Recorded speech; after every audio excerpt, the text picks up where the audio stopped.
The way you eat a cream egg says everything about you. If you eat yours with a teaspoon, that means you like things just so. You turn up the TV in even numbers. Reload the dishwasher when everyone's gone to bed. Pronounce chorizo. And if you find a shirt you like, you buy 10. For later. Search Cream Egg Test to find out who you really are. Cadbury Cream Egg. How do you eat yours? Tom's new Samsung Galaxy A56 5G. Awesome. That holiday selfie he blinked in? Not awesome. Using Best Face with awesome intelligence to fix the photo? Selfie awesome. Get all the awesome shots and none of the face fails with Galaxy A56 5G. Buy before 15th of April and claim a silicon case, 45-watt superfast charger and Black Galaxy Fit 3. Triple awesome! Motion photo must be activated. Claim from Samsung within 30 days of purchase. T's and C's apply. The Clyde One Super Scoreboard Podcast with Trywire.com. Save like a world-class keeper. Get a great price on your next car. It's game day, and this is the home of Scottish football. It's Clyde One Super Scoreboard.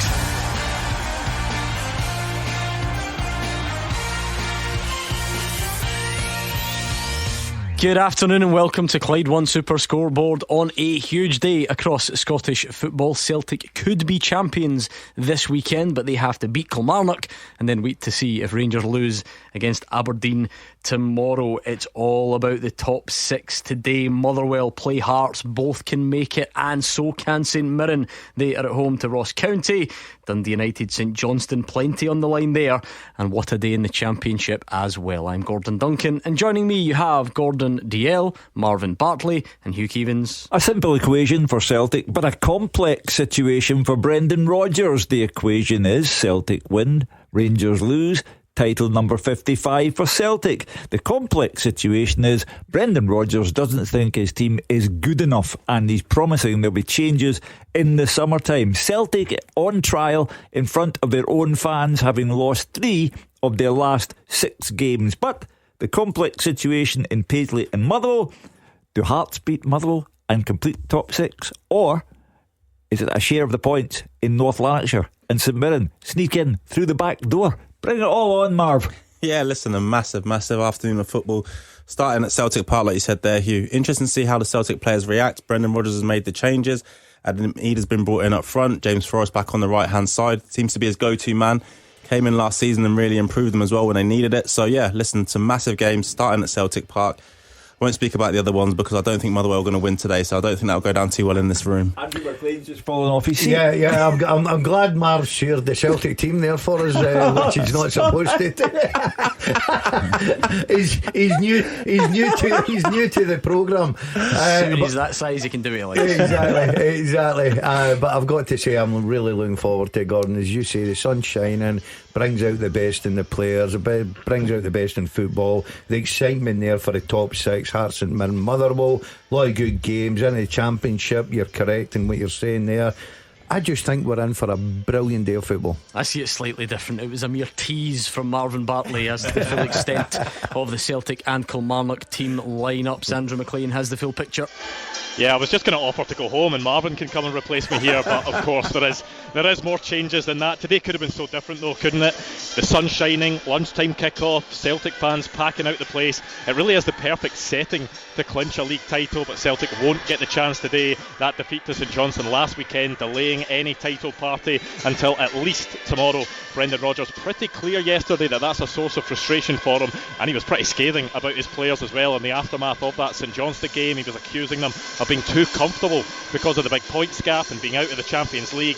He's promised changes in the summer to guard against complacency, and plenty of changes to today's lineup as well, which surely is a direct reaction to what he saw last weekend. Up against the Kilmarnock side, where every point is crucial as they look to avoid that relegation playoff spot. Just 1 point above Dundee, who are in 11th. Not expected to get anything out of a game like this, but if they do, that would be a huge bonus for the teams. 4 changes for Brendan Rodgers after that game last weekend. Trusty, Schlupp, Kuhn and Jota all drop onto the bench. In comes Scales, Taylor, Forrest and Ida. So it'll be Viljami Sinisalo in goal. The back four, Alistair Johnson, Cameron Carter-Vickers, Liam Scales and Greg Taylor. The midfield three, Callum McGregor, Rio Hitati and Arne Engels, with James Forrest and Dyson Maeda either side of Adam Ida. The substitutes, Bain, Trusty, Jota, Kuhn, McCowan, Schlupp, Bernardo, Nawrocki and Ralston. And for Kilmarnock, it's Kieran O'Hara who's in goal for them today. A back four, Lewis Mayo, Joe Wright, Stuart Finlay and Corey Ndaba. Then a midfield five of Danny Armstrong, Brad Lyons, Liam Donnelly, David Watson and Fraser Murray. Bobby Wales leading the line for them today at Celtic Park. The substitutes, McCrory, Ramsey, Dees, Polworth, Kennedy, Anderson, Mackay, Stephen, Watkins and Cameron. The referee at Celtic Park today is John Beaton. The VAR is Gavin Duncan. Well, what jumps out, Gordon Dalziel, we've obviously heard twice about the changes. Brendan Rodgers, I suppose, advertised that it was there, it was always going to happen if you look at his comments last week and then during the week. Yeah, not surprised, because I think Brendan would have probably been disappointed after the result in Perth and the performance. So he's ringing the changes. But if you look at the team, it's still a very strong team. Delighted James Forrest is back in. I heard Brendan Rodgers talking about how they've missed him with his experience, everything he brings. Maeda has been brilliant through the middle, decided to go a little bit pace on the left hand side, and I just think that's a strong team. But I think it's a statement from Brendan Rodgers saying, do you know what, you have done brilliant this season, and they have, you can't take that away from them, but if you don't keep up the standards, I'm going to change. The guilty men have been named. Jota, all stepovers, no serious intent. Kuhn, fallen off a cliff. Schlupp, lackadaisical against St Johnstone last week, leading to the first goal. And Trusty, won't miss him, he's a waste of time. So the four men have been named and they are out. Brendan Rodgers has spoken about the players being timid and complacent. So the four who are timid and complacent are Jota, Kuhn, Schlupp and Trusty. There'll obviously be a reaction required, Marvin, but I'm sure also they'll be keen to almost keep this in check. We're acting like Celtic are in crisis here. They could be weeks away from a treble in the season that they progressed in the Champions League as well. Keep your standards high, yes. Strive for more, yes.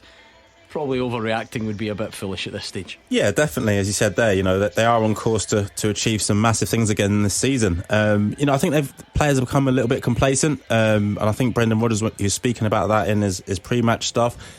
And listen, he's given players opportunities again today. It looks like Taylor's going to leave the football club, but he's letting Schlupp know that you weren't good enough last week, as Hugh was talking about, and he's brought Taylor back in. The interesting one for me is Scales coming in left side centre half. I thought he was absolutely fantastic at the start of this season. I then felt he could have been hard. Well, he was hard done by in terms of coming out of the team, with Trusty coming into it, and now roles have been reversed. Adam Ida as well. It's a massive afternoon for him. He's been given another opportunity to play up front. I don't think he's hit the heights. Well, I don't think he hasn't hit the heights that he hit last season when he came in on loan. I think he's got a few games now to show Brendan Rodgers he doesn't need to go out and sign another striker in the summer, or Adam Ida is the number one striker. So yeah, listen, a massive opportunity for these players, and it's up to them to take it. Yeah, I agree. Look, when you've got the size of the squad and the quality of the squad, you do rotate. I think he would be disappointed last week, but I don't think you can just look at the four guys that he's changed this afternoon and say, right, okay, you've been failures, you're not producing. They had an off day. The full team had an off day. All credit to St Johnstone. The luxury that Brendan Rodgers has got, he can look at his squad and go, do you know what, I can bring back a guy like James Forrest, I can put Maeda in the wing, I can bring in a £9 million striker, I can bring in Scales. And I think Marv's right. I think at the beginning of the season, when Scales was in there, especially in the European one, I think it was Atalanta he played, he was excellent. So it's not like he's decided to just bin all these guys and bring in young players and start again. Basically he's saying, look, I'm going to keep you on your toes. A lot of games still to be played. It runs deeper than St Johnstone last Sunday. They've lost 3 of the last 6, which is not a crisis, which Gordon says they're on the verge of a world record breaking treble. However, they've lost 3 of their last 6, and the manager has to address the problem. And I think Jota came back and it was a major story, but he needs to sharpen up. Kuhn is a mystery. Outstanding in the first half of the season, gradually disappeared in the second half. It's a big day for Adam Ida, because he's looked cumbersome and lackadaisical when he's come on, and he has to take his chance today with both feet rather than both hands. But it runs deeper than St Johnstone. St Johnstone was poor, but it runs deeper than that for Brendan Rodgers. But you've said it there, Hugh. I know what you're saying. I think it's the standards that Celtic have set throughout the season. You look at their European campaign, very, very good indeed. You look at the league, very good. They've already got a trophy in the bag. They're going for the Scottish Cup as well. They've got a semi-final against St Johnstone. Yeah, you can criticise, but I just think that we're overplaying that hand a little bit. We're going to hear from Brendan Rodgers and Derek McInnes. It's a huge game for both when we return. Just a quick word from our podcast sponsors, Wire, the best way to own an electric vehicle. Wire is a car purchasing platform that only sells 100% electric vehicles. So they'll walk you through the process of selecting a fully electric car that meets both your needs and your desires. Wire prove that virtually every car buyer can go electric today. They've got affordable options, saving you thousands on your next car through the Salary Boost scheme. The scheme makes purchasing an electric vehicle a sensible financial decision. Make sure you check out trywire.com for more information and how you can sign up. Now let's get back to the podcast. When it comes to the beautiful game, Barclays is here for it all. From packed stadiums, top of your lungs singing and last minute winners. To muddy grassroots pitches, half-time oranges and mum and dad stood on the sidelines. For 25 years, Barclays has invested millions into community sports because there is no football without grassroots football. Search Barclays Football to find out more. Tom's new Samsung Galaxy A56 5G. Awesome.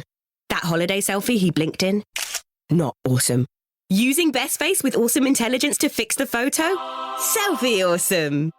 Get all the awesome shots and none of the face fails with Galaxy A56 5G. Buy before 15th of April and claim a silicon case, 45-watt super-fast charger and Black Galaxy Fit 3. Triple awesome!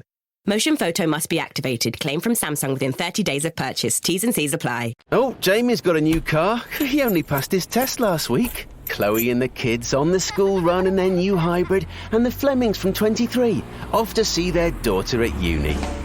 Get car and van insurance that's right up your street at parkerscompare.com.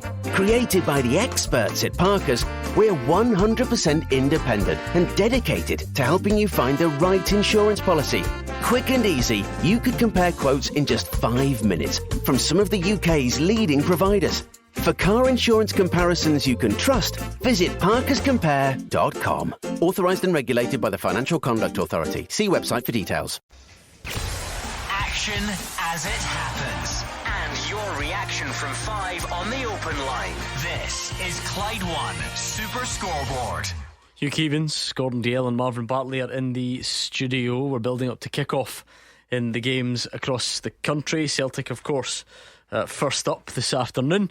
So let's strap ourselves in and get ready to build up to that one. Let's hear from the managers as well. Brendan Rodgers and Derek McInnes have been speaking throughout the week. I think a lot's been said already about the way Brendan Rodgers feels about this one. Here were his final pre-match thoughts. Some will be thinking about their holidays. You can't at a club like this here. The prizes are too big. It's, the focus has to be really narrowed in, and you have to be physical in your game and your work. So, but for the guys that's coming in, that's what they're learning all the time. But that's how you grow. You learn from it. So some of them have competed at first season under huge expectation, big pressures, and up until this point they have delivered. Yeah, there's been some games where it hasn't quite, like last week, but that's going to happen. It's going to happen in the season. But been a really, really good reaction this week in training, and now we've got to take that into the game. I think that's perhaps what is easy to forget when you are moaning about moaning about complacency or standards dropping, as Brendan Rodgers has. You can only do that if you get yourself in a good position to start with. So you almost have to acknowledge the good work that's been done previously. If you're him, you have to strike that balance.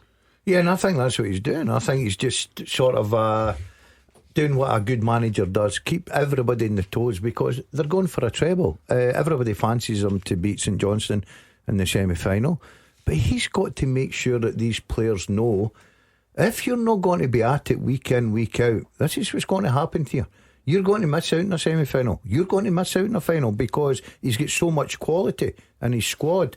He's an experienced manager. He knows how to handle it. He works it very well. And I think he's just putting a little shot out there to one or two players to say, right, you need to step up to the mark. I do appreciate that you have to be in Celtic's position in order to understand that these players took them to the top of the league by the length of Sucky Hall Street. But I find it astonishing the extent to which he is taking the big stick to some of these players while being possibly 24 hours away from winning the title, while being 2 games away from possibly winning the treble, world record breaking 9th treble. But he's taking the big stick to some of these players. The opening quote about some of them are thinking about their holidays. A Celtic manager saying that about his players this close to the end of the season. Nah, for me, there's something. It's Mind's game. Something not Mind right. games, Hugh. He's just thrown that out there. He's just look. It's like I'm going to get something reaction. Yeah. So what am I going to do? Right? He's not going to come out and criticise them because they've been brilliant. You can't knock them where they are. They're going for a treble. But what he's doing is criticising them. Yeah, not for over the season. What he's really doing is he's just putting a little bit of few things out there to say to his one or two of his players. Listen, you need to really have a look at yourself from now until the end of the season. And what about the comment about it's the manager who pays? Well, I think ultimately he's a perfectionist, though, isn't he, Brendan Rodgers? And I agree with what Gordon's saying there. He's, the team is so far ahead, but he wants those standards all the time. It doesn't matter if, Rangers or whoever else are 1 point behind them or they're 13 points clear of them. To play for Celtic Football Club, you have to play every game like it's your last game. I think his comments there are a reflection of what he's seeing in training. I don't think it's just about the games, because teams can lose games. You can go to St Johnstone, for example, you can concede a goal and you can't break them down. That happens. I think Brendan Rodgers isn't happy with what he's seeing day to day. Are you saying that they're sloppy in training? Well, I don't think that maybe they're hitting the same heights that they were hitting in training beforehand. When they were ultimately going for the league. The league is now sewn up, so sometimes players come off it a little bit. And like he's saying there, players are almost like they're thinking about their holidays. That's not something you see in a match. It's something you see in training. And players and top players realise that how you train is a reflection of how you perform at the weekend. If you are lackadaisical in training, in spite of all the good work that's gone before, are those the types of players that he's looking to get rid of in the summer then? No, listen, what you've got to understand is, and we've played the game, you get to a certain stage, the league's gone, right? And it's league business. I've no doubt whatsoever when it comes semi-final, I think Celtic will just raise their game, and they can do that because they've got players to do that. But what he's trying to protect against is, look, I'm not waiting till the semi-final against St Johnstone, because I'm going to tell you now, I want that standard every single week. It happens. Players do it. It's just natural, because the league is gone. They're winning the league. They were disappointed. And I think Brendan Rodgers, seriously, with the experience he's got, is handling this the right way. Let's hear from Derek McInnes as well. I don't think there's too many weaknesses. I think it was a bad day for Celtic and a good day for St Johnstone. I thought St Johnstone got an early goal and it gave them something to hang on to. They almost played 90 minutes of just hanging on, defended well and defended in numbers. The pitch was a bit slow and a bit kind of takes the speed out of the game, and I think it made things a bit more difficult for Celtic, but it shows what can be done. Nobody was really expecting that result. I think Simo even said that before the game, other than themselves. So what we've got to expect is a tough game. Celtic normally, they're top of the league for a reason. They're normally on it, and I think that's something that last Sunday clearly annoyed the manager, and we've got to expect a tough game, but equally I want us to be a tough opponent. That's the difficulty when you get to this time of the season. You will look at your relegation rivals and you will assume that Celtic will beat them. Then if they suddenly take all 3 points, you might need to respond in some way. I suppose the obvious issue for Derek McInnes is it's much harder to do that at Celtic Park than it is if you welcome them to your own home. Yeah, like you said, he would expect St Johnstone to lose and Celtic to beat them, and then the worst scenario for him now is that he faces Celtic next, like you said, at Celtic Park. It's going to be a real difficult afternoon for Kilmarnock, regardless of what we're speaking about, regardless of complacency. Celtic dropping points. I expect Celtic to, really go out there and put them to the sword today. I think it'll be a real long afternoon for Kilmarnock. But yeah, listen, it's tough for Derek. he'll set his players up, he'll try and make them difficult to beat, but it's one of those games when you look at the running, are you going to pick up something from Celtic Park? Not really, but if you do, it's a massive, massive bonus. Derek said Celtic are top for a reason. Kilmarnock, presumably, are ninth for a reason. Therefore, the Celtic supporters who are there are surely entitled to expect a lot better than they saw in Perth. Yeah, definitely. But I think Celtic fans have the right to expect every single home game, regardless who it's against. Domestically, they expect to win every single game. And that's ultimately why they are top of the league. They've fallen away a little bit, as we said, in terms of their performance last week or of recent. The managers came out, he's told them about it. And listen, Brendan Rodgers is a top manager. As I said, he would have seen this building up in training. He probably warned the players that, you're falling into a trap here. And then on Saturday, ultimately, they paid the price for it. Well, a lot of talking this week, but it's almost over. Kick-off at Celtic Park is next. The team with the biggest support in Glasgow and the West. This is Clyde One Super Scoreboard. It's almost showtime at Celtic Park. Let's speak to Andrew McLean, who'll take us up to kick-off. Yeah, Cal McGregor leading the Celtic team out the tunnel, and Greg Taylor, which I assume holding his newborn child in the Celtic sunshine as the players go along and shake hands. Quite an introduction to his newborn child, who was only born a few weeks ago. Brad Lyons, the Kilmarnock captain, leading their team out. Quite incredible to think that you have to go back to Brendan Rodgers' first spell.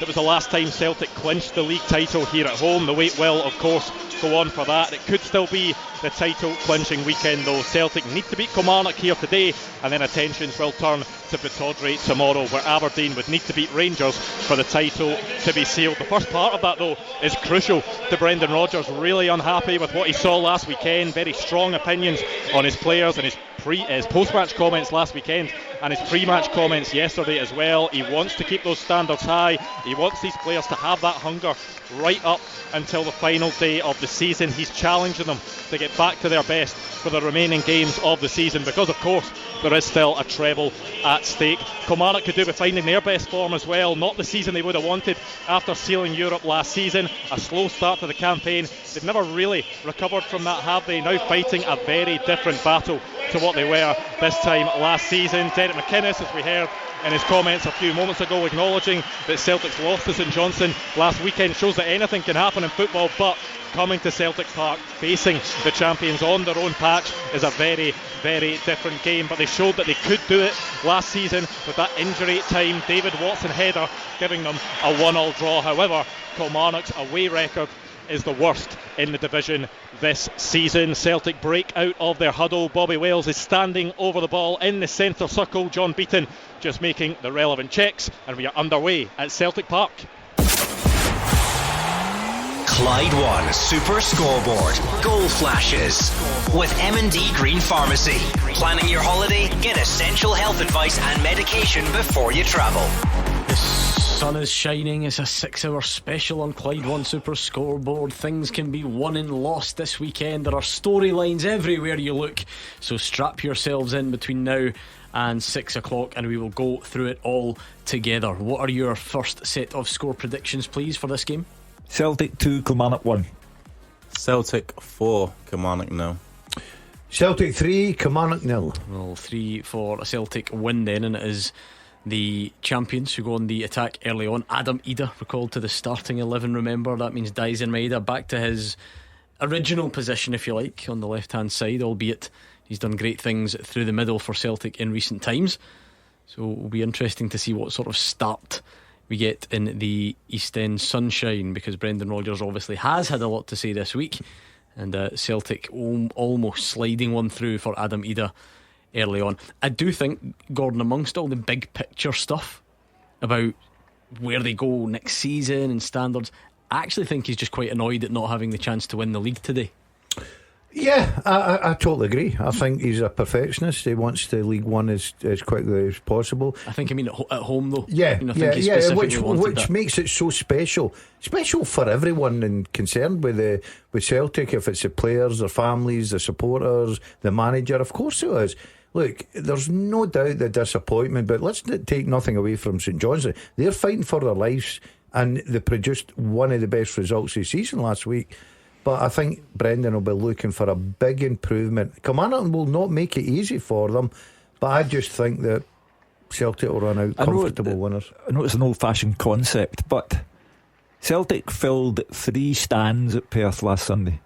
It wasn't the title party it was supposed to be, but the fans still occupied 3 of the stands there. 12 o'clock kick-off in Perth. Got to get up early and get to the game. Today, after that terrible performance, they are back in their tens of thousands. What about owing it to the fans to do something instead of thinking about your holidays?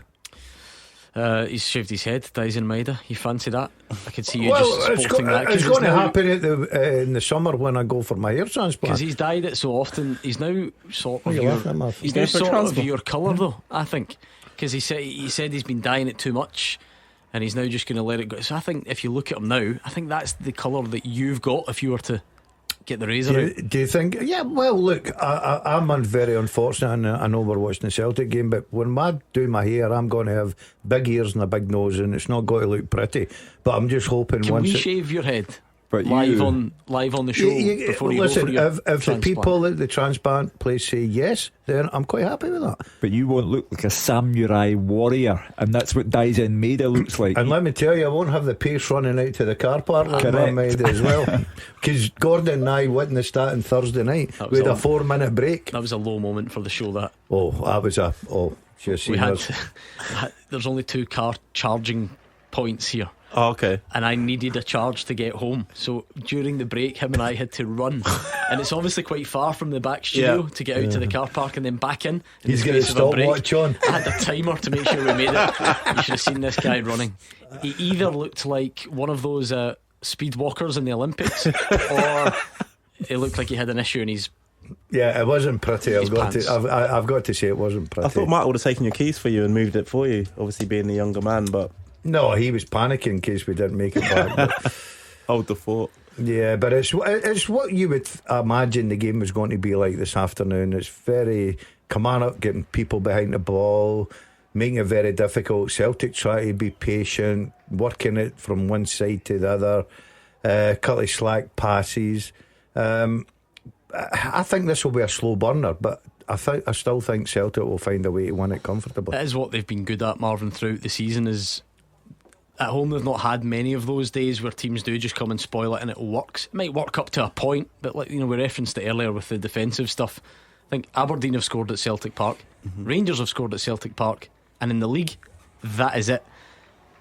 It might seem a bit like a distant memory now for the Celtic fans because maybe the last couple haven't been great, but these are the types of games they've done just fine in this season. Yeah, they take care of these teams, especially at home, like you're speaking about there. Don't concede many goals, and at the other end, they're extremely ruthless. Seeing Maeda start on the left hand side, the first thing he does is running behind. Something that he can't do all the time, being as a centre forward, because sometimes he's got to hold it up. So, listen, if you're a Kilmarnock player, you probably want him playing up front, but now he's back on the left hand side, causing problems for them. But yeah, listen, Celtic are in total control of this game so far, and again, as I said at the start, I expect them to win the game comfortably, and it's when they score, not if they score. I know why Hugh is not that up for the game today, because it's sunny. Yeah, he likes it dark and sinister. Yeah, should have wore your shorts in, Hugh. Shorts. It's no use this. I have a collar and tie on in the shower. The spring sunshine does not work for him. Do you actually wear shorts, Hugh? I've never seen you in all the years I've known. What would I be doing in shorts? Have a word with yourself. What would I be doing in shorts? I know, but sometimes you've just got to walking the leafy streets of Bearsden in shorts with your brogues and your shorts. Big white socks. The stroll to the newspaper shop in the morning must be better at this time of year, though, surely. Well, yeah, you do get some odd comments as you walk in. You do, specifically year round. I don't think that's anything to do with the weather. Kilmarnock just going direct approach as you would expect, trying to put one in behind. David Watson chasing. He's an interesting case, Marvin. He was the PFA Scotland Young Player of the Year last season. It follows that you sort of kick on the next season and play a bit more, but he's actually not started that many games this campaign. Yeah, which has really surprised me. As you said, last season, he was absolutely brilliant for Kilmarnock, and I just don't know, because they were struggling a little bit more this season, has Derek McInnes tried to go with a little bit more experience and take the younger players out of the firing line? But his energy, his all-round performance, he gets around the pitch, He popped up with some big goals for them as well, does the defensive side. So yeah, I was surprised that he's not really kicked on this season, but he gets another chance here at Celtic Park, which obviously being a massive pitch, won't have a lot of possession, so Derek will try and use his strengths to be turning that ball over for them. Well, it was a nice moment when Greg Taylor brought on his newborn child. I just wonder, Schloop, I wonder if Brendan Rodgers has had a look and thought, well, maybe a bit big time Charlie here. He thinks that it's too easy, and another attempt at getting Taylor to extend his contract. No, I think it's just a warning for Schlupp that you have to keep your performances up, and it's one of those things when you play well at a team like Celtic, you get all the plaudits, but when you don't do so well, again, you get the criticism, and Schlupp's probably for the first time in terms of being up here has faced that, and Brendan's probably letting him know, listen, if you have a bad game here, you're out the team. It's that simple. So again, keep your standards high, make sure you do what I tell you to do. And he was at fault last week for a goal, wasn't he? So it's only right that Greg Taylor comes back into the team today. Yeah, and plus the fact, I think he's looked at the fixtures and he's rotated his squad. That's what his squad's there for. Yeah, we can pick holes on who's played well and who's not played well. Look, Ingles isn't setting the head on fire just now. He's in the team this afternoon. So I think Brendan Rodgers has just looked at it and thought, do you know what, I'm going to mix up a bit. Even if they won last week, though, do you think he rotates the team? If they beat St Johnstone? Yeah, I think he would. Schlupp is... He get taken off last week as well. He's in the same bracket as Kuhn today. He's dropped today. Yeah, right, okay, you can say drop. I think he's just putting... Oh my. Goal flashes with M&D Green Pharmacy. Celtic 1, Kilmarnock 0, and it is a stunner from Reo Hatate. Got it on his right foot and just curled it into the top corner. O'Hara in the Kilmarnock goal. Absolutely no chance. A calm applause from Brendan Rodgers, who wanted a fast start, and he's got just that. Lifts the whole stadium. The fans are now in a happier frame of mind. It is a superb strike. It's goal of the season material, and it just lifts the atmosphere. And I thought it was going to take something exceptional, because Kilmarnock have really parked the bus, and it was going to take a bit of extra guile, and Reo Hatate has provided that. As I say in this football game, take a bow. That is, you say that, do you? Yes, okay. Yes, I invented that saying. That is sensational by any standards. He's only one thing in his mind. His first touch sets him up brilliantly. He doesn't even need to look. He's got the ability to put that there, and the goalkeeper has absolutely no chance. A great start for Celtic. I'm with Marv. Yes, I think Kilmarnock will try and make it as difficult as possible. I just think there's a reaction here after last week from Celtic. Well, that's what the manager was looking for, and that's why the comments have been of a barbed nature. Yeah, they've been a real dominant start, hasn't it? Scales coming into the team and he drives forward with the ball. I think is it Taylor that ends up laying it back to Hatate. I think that's the easiest assist he'll ever get. But yeah, what a finish that is. And I know, it's a scandal that goes on your I like it. Numbers. I've got a couple of assists like that myself, Gordon, mate. So yeah, listen, I enjoy that. That's definitely down as an assist for Taylor. They look as if they're in the mood for a bit of showboating now. Well, here's the next one. The next one. Goal flashes with M&D Green Pharmacy.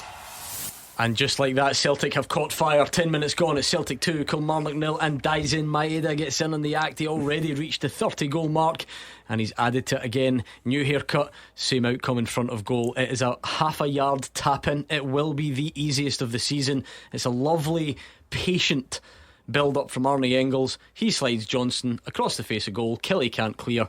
I'm doing him a disservice. It's 1.5 yards. Yeah, it's the worst defending I've seen for a long time at the back post. I don't know who that is, Marv. Who is Mayo. it? Mayo. Mayo, I think. He gets caught up. Johnston, great run. Mayo is all over the place, and Maeda must be standing there thinking, what'll I do with this? Well, just tap it into the back of the net and we'll go back up to the halfway line. It's the easiest goal I have ever seen in my life.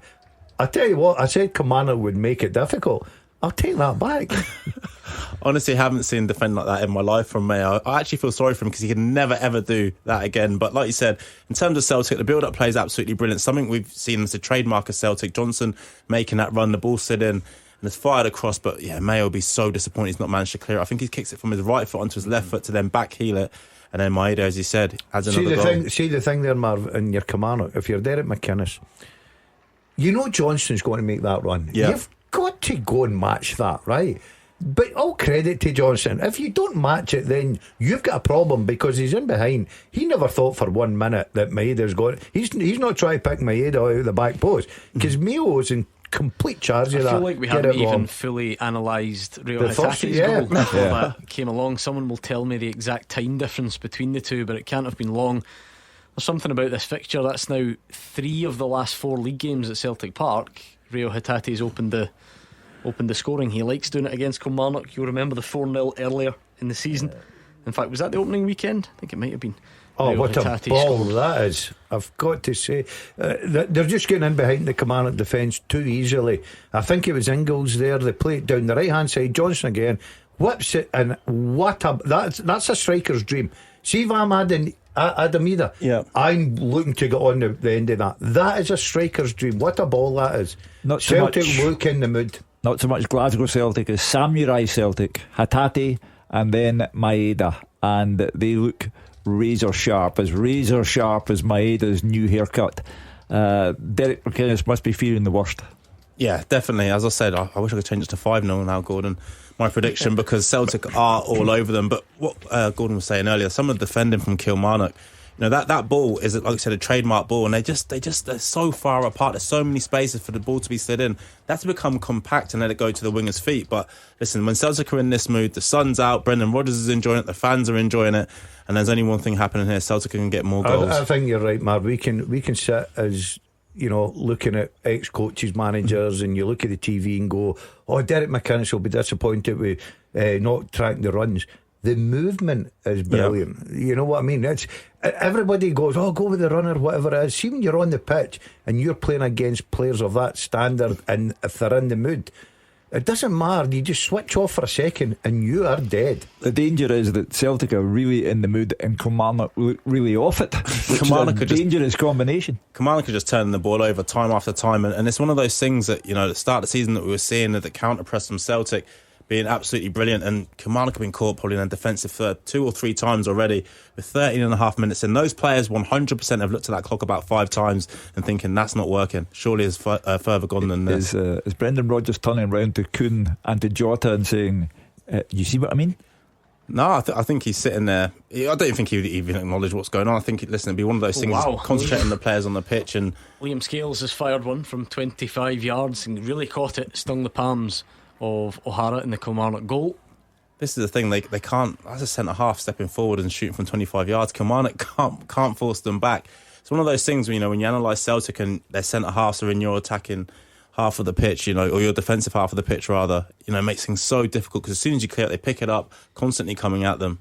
It'll be a long afternoon for Kilmarnock. Like we said, if we're talking about the whole season, that is what has been a bit different about this Celtic team. You just coming in and sitting in against them doesn't really work. No, it doesn't. And you have to keep possession, Gordon, if you try and do that, which is so hard to do, because they make the pitch so small. If you look now, all of the players outside the goalkeeper for Celtic are in probably the mid-third to Kilmarnock's defensive third. So you can't actually get out. So you try and play a pass and they just press, they take the ball back from you. Kilmarnock have got 8 across the defensive line now, and still balls are coming into their box. The problem is they're moving the ball so quickly. Mm-hmm.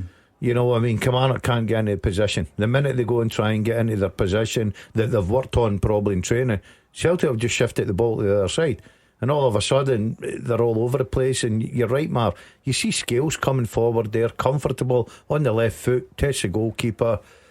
Sometimes you just have to put your hands up and say you're up against better opposition, and right now that's what Kilmarnock are doing. I really do think Hatate's goal ignited everything for Celtic. It was such a stunning goal that it's just lifted the stadium, lifted the players on the park, and Kilmarnock are paying the price. It comes so early as well. It was Derek McInnes that said it wasn't some Celtic optimist. Derek McInnes said actually last week what he thinks happened was when St Johnstone score early, it just gives you something to hold on to, and then everything else, you start missing chances, keepers start making saves and so on.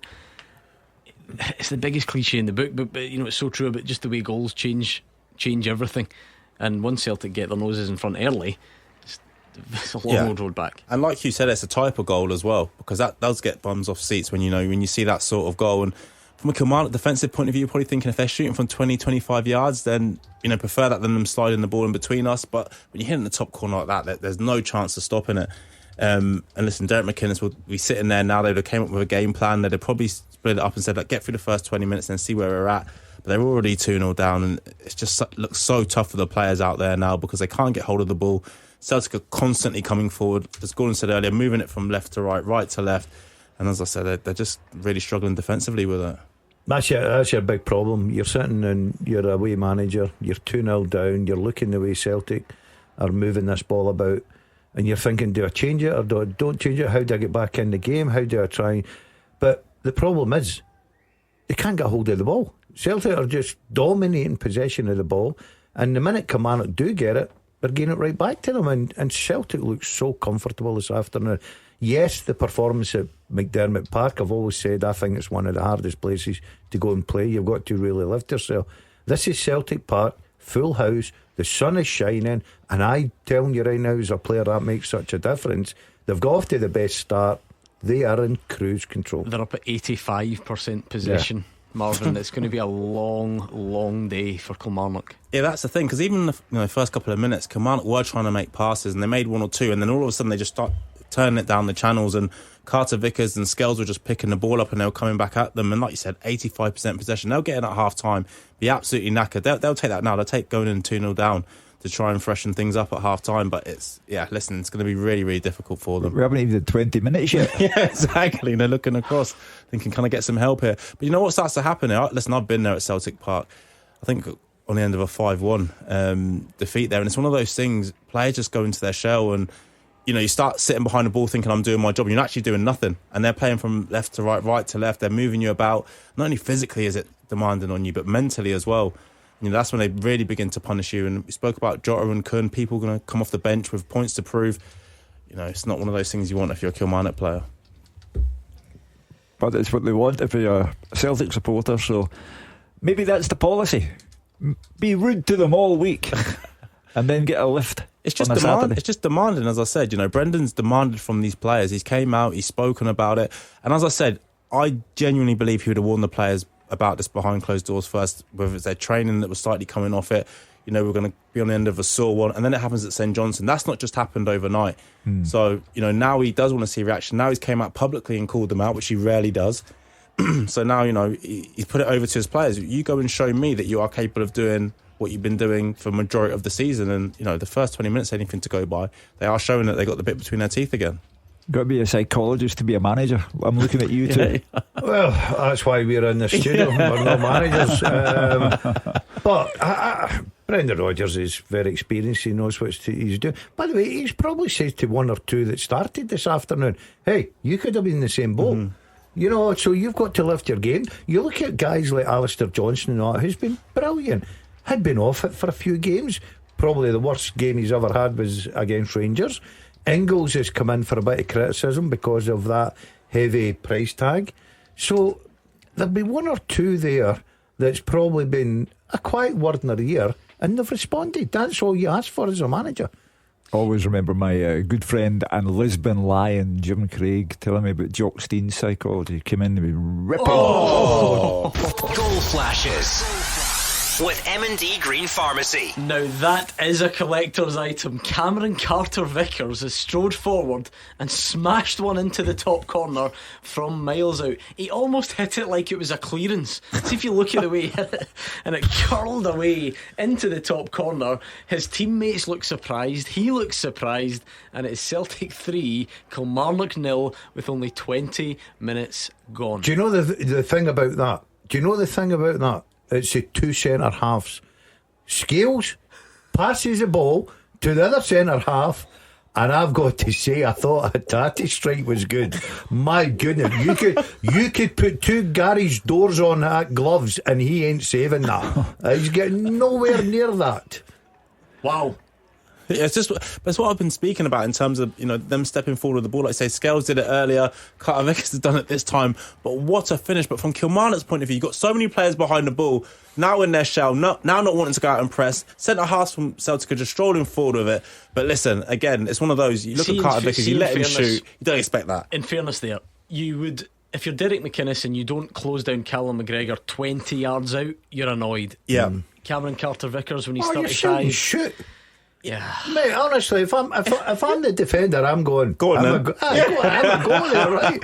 And then after he does it, you're thinking, well, I wasn't really doing that. And that is just that's off. That's one of the ones in the training. You go, Yeah. oh, I wish I could do that in a game. do you know what I love as well? And you see this every now and then. If you watch it back, I always like it when, if you can score a goal that causes your own teammate to put his head in his hands. Yeah. Adam Eder, as soon as the ball hits the back of the net, he's got his hands. Because on ever his seen him shoot in training, and nothing like that would have ever happened. So they're thinking, wow, how has he done that? So listen, it's brilliant. You know, him getting a goal, all the players absolutely delighted with it. So Forrest celebrating the second goal. You got Adam Eder there with his head in his hands for that third goal. But it never works out this way. But this could be double figures. If Celtic maintained this level of application and everything they hit goes into the net, but as I say, it rarely works out that way because it gets to half time and then players switch off. But right now, quarter of the game gone, it could be double figures. But the thing about you're saying there, Hugh, about people switching off, see the guys that he has left out, they're on the bench thinking, give me some of this. Jordan Kuhn are going to come on at 5-0. Yeah. Get me on there. I need to up my game a little bit. That's your worry if you're Derek McInnes. Tell you my Jock Steed story now. Yeah, go. Sorry. Managerial psychology. Jim Craig told me he was left out of the team, and Celtic play very, very badly. So he goes in after the game and he thinks, oh, Big Jock's going to tear this lot apart, and so he did. But as Jim is smirking in the corner, Steen turns to him and says, and you? If you can't get a game in that team, what kind of player are you? Yeah, I've been there. Hey, listen, I've heard that said to me a few times. I'm the only person that started at Rangers first team, and 5 weeks later I couldn't get a game of reserves. That's a true story. I worked my way right down to the stand, the reserves. In terms of an average throughout this game, Kilmarnock have not managed 2 passes a minute yet. Goodness. They're not at the 40 pass mark, I don't think. And there's 23 minutes on the clock. It is a long day already. We can analyse Kilmarnock and talk about their poor and everything, and Celtic they're are no match bang at it, aren't they? Celtic are just absolutely. Here's another one, burying them. Goal flashes with M&D Green Pharmacy. This is quite something. Celtic 4, Kilmarnock 0, 24 minutes on the clock, and Rio Hatate gets his second. Would you still fancy Kilmarnock if Vassell was playing you? He's 2-1. His 2-1 predictions looking ropey. In goal. I love a smart Alec. A comment.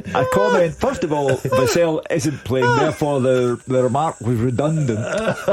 Secondly, it was said off air, so everything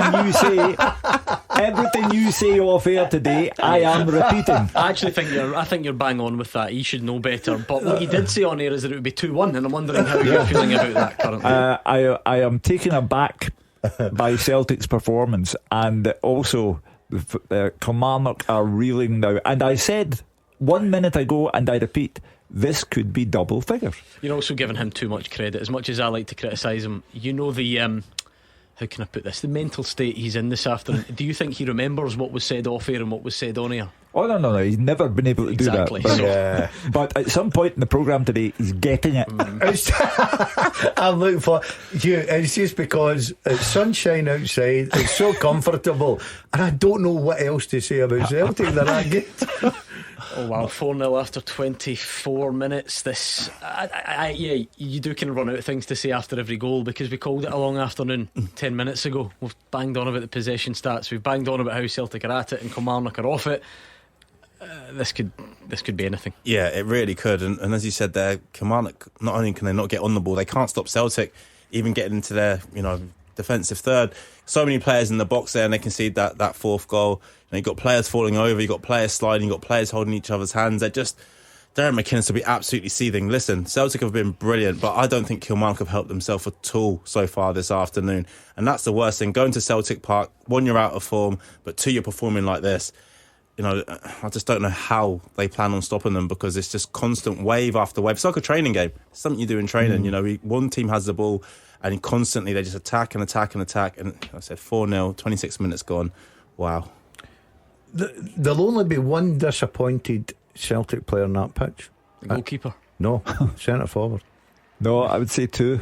I understand that Adamida, it gets more embarrassing as time goes on because he's not getting. But Jamesy Forrest. Oh yeah, we need the stats to be kept up. Well, he's still got time for that. But if you're a striker and your team scored 4 in 26 minutes, you're hoping your name is on that sheet. Let me say, especially when it's a big afternoon for you, because a lot of people are getting criticism. It's probably a wee bit early to criticise those who've not scored. I'm not criticising. I'm just saying he'd be a wee bit disappointed just now. Yeah, you would be, because you're selfish. Well, my game was about scoring goals. I couldn't care the rest. When the centre half is scoring before you, exactly. Yeah. See the Sallows come out to get involved just to try and. He must have just been bored in the goal. Exactly. Yeah, he's just thinking, lads, come on, I'm here as well. I mean, Kilmarnock have not been anywhere near his goal, have they? He's had nothing to do at all, and that's the thing. Now they're sitting in, two banks of 5 or Craig Levein formation, and they just, Celtic are just rotating at will. They really, really are, and they're playing through them when they want, and they're moving them about. And listen, it's one of those games that you're playing as a player, and you think to yourself, hopefully the manager makes a change and it's me coming off, because it's horrendous if you're out there as a player. See, if you're a Kilmarnock sub just now, you're pulling a hamstring. You're telling the manager, I'm not fit. Oh man, I'm surprised Eric's not tried to make a change or just tried to do something just to slow this down in terms of what they're doing. Well, it's a championship winning performance. All they need now is for Aberdeen to do them a favour tomorrow at Pittodrie, and they will be champions. I don't think they want that though, Hugh. No? For the first time, no. I think as a player, I imagine the Celtic players and staff and everything else, they want to win it. Even if it has to be an away game that you win it at, you still got to. Your fans are still there, and you still win it on the pitch. I think it makes it feel a little bit more special doing it that way, so they can celebrate it properly. Listen, obviously, if Aberdeen were to win tomorrow, they'll celebrate it. I'm sure wherever it might be, they'll have something arranged. But I think after you've done as well as they have over the course of the season, you'll actually go out there and feel that we've won it on the pitch and we can celebrate with the fans now. Well, it would suit the SPFL if Aberdeen lost to Rangers, so that they could then schedule Celtic at home, first game after the split. Oh, no one saw that one coming. Goal flashes with M&D Green Pharmacy. And Kilmarnock have a goal because they've gone up the pitch and it's a cross, I think, maybe. Or is it a shot from Danny Armstrong? Either way, it catches Sinisalo out, floats over his head, and that's quite something. I want to see the goalkeeper here. I'm not a goalkeeper fan. It's a cross. I'm sorry. You shouldn't get beat for that. He's at fault, yeah. Oh, terrible. Absolutely terrible. He doesn't move his feet at all, does he? If you watch it from the first angle that we do see, when he cuts inside Armstrong, from that to moving the ball maybe 5 or 10 yards, the goalkeeper doesn't move his feet at all, and the ball ends up just floating over him. And at the same time, it is a cross, so you're preparing for a cross to come in, not to go over your head. Yeah, but you've still got plenty of time. Marv's right. You've plenty of time to adjust yourself. Was he too far to his left hand side? I just don't know what he was doing. He didn't adjust to what was happening. Look, it was a cross, and sometimes that catches you out. I totally take that on board, but it's still a long way to travel. And you're a goalkeeper. You're seeing that. I'd be questioning the goalkeeper. Well, I just think if you're going to say there's a slice of luck attached to it for Kilmarnock, then that must mean there's a slice of bad luck attached to it if you're the goalkeeper. Well, slice of luck just in the fact that he's tried a cross. Well, that's quite a big bit of luck. Right, and it's going towards the goals. But I still believe Brendan Rodgers standing there will be very disappointing as a goalkeeper. And I don't want to take anything away from the goal, because obviously it's good for Kilmarnock. But the luck for Kilmarnock was getting at the end of the pitch for me. And you're in there, and as Marv said, you've had nothing to do, Gordon. The biggest thing about a goalkeeper in this situation, concentration. You've got to be aware. I don't think for 1 minute Schmeichel's getting beat with that. Not a chance. Well, Celtic are on the attack again, just resuming after that blip that no one really saw coming. Maeda wins a corner. What a great game though. 5 goals, 31 minutes played. 31 minutes played, 5 goals. And it looks as if they'll they'll go scoring all afternoon. I'm just upset my predictions now. What did you say? 4-0. No, I went 3. You're all done. We're all done already. I tipped Kilmarnock to score. Well, That's true. exactly. You're the only one. Yeah, we'll give you that. Get a Hugh. point for that. After 31 minutes, we're out. Credit where it's due. If this continues, Andrew's half-time report will take us up to 6 o'clock. Sorry, I'll do it. Oh, Kilmarnock. Listen, they've got a little bit of luck. That's something to take away. You just hope that they don't, rattle Celtic's cages again, and all of a sudden, they go into overdrive again. But listen, I still think the goal shouldn't have been conceded. It's one of those that definitely should be stopped. And Gordon summarises it perfectly there. When you do play in goal for Celtic, you're not going to be tested on that many occasions, but concentration is absolutely massive. Yeah, it was probably the only way Kilmarnock were going to score, though, wasn't it? Early on, it was just something a bit mad, because we weren't exaggerating. They were down at 10% possession at one point. They really hadn't crossed the halfway line. So it was, all that happened is they managed to get down a side, and it's a cross from Danny Armstrong. He doesn't even celebrate because he knows, they're 4-0 down anyway. So they just need to take that, try and build on it in some way, shape, or form. Yeah, and listen, it's one of those things, and again, I said Brendan Rodgers is a perfectionist. It's one of those things that he had been speaking about in terms of, alluding to them being a little bit complacent and everything else, and maybe it falls into that category again. Should Armstrong be allowed to come inside if we're being ultra critical? Should he be shown down the line? But then the goalkeeper has to do a lot better with it. But again, listen, it's one of those things. He's 4-1 up. Scales passes the ball out of play. It's the second time he's done that. Yeah. Bring back Austin Trusty. You were giving it the Liam Scales build up before the game. I'm going to blame you. No, I'm talking about his attacking now. He's had a couple of shots, mate. Right, okay.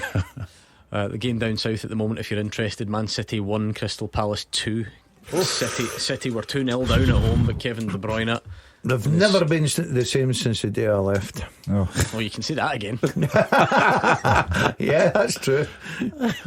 He's on his way out, of course, but he's scored another one before the long-standing, successful relationship comes to an end. great player, De Bruyne. But Crystal Palace, well done. But long way to go. They've been good though. Yeah, they have been good. Hard place to go. Beat the mighty Brighton last week. Been impressed with Palace, definitely. Done really, really well. Adamida thought he'd won a corner there. The officials give a goal kick. I actually thought the Celtic striker might have had a point. Oh no! I think good decision. Yeah, good decision by the officials there, Gordon. It did come off Ida, but then again, it came off Stuart Finlay, but then again off Ida and out behind. So 34 minutes gone. It's actually quieting down, would you believe? Can't believe I'm saying that. Celtic 4, Kilmarnock 1. Celtic racing into a 4-0 lead. A couple of stunning goals from Rio Hatate and Cameron Carter-Vickers. A more simple one from Rio Hatate and an even simpler one from Daisen Maeda.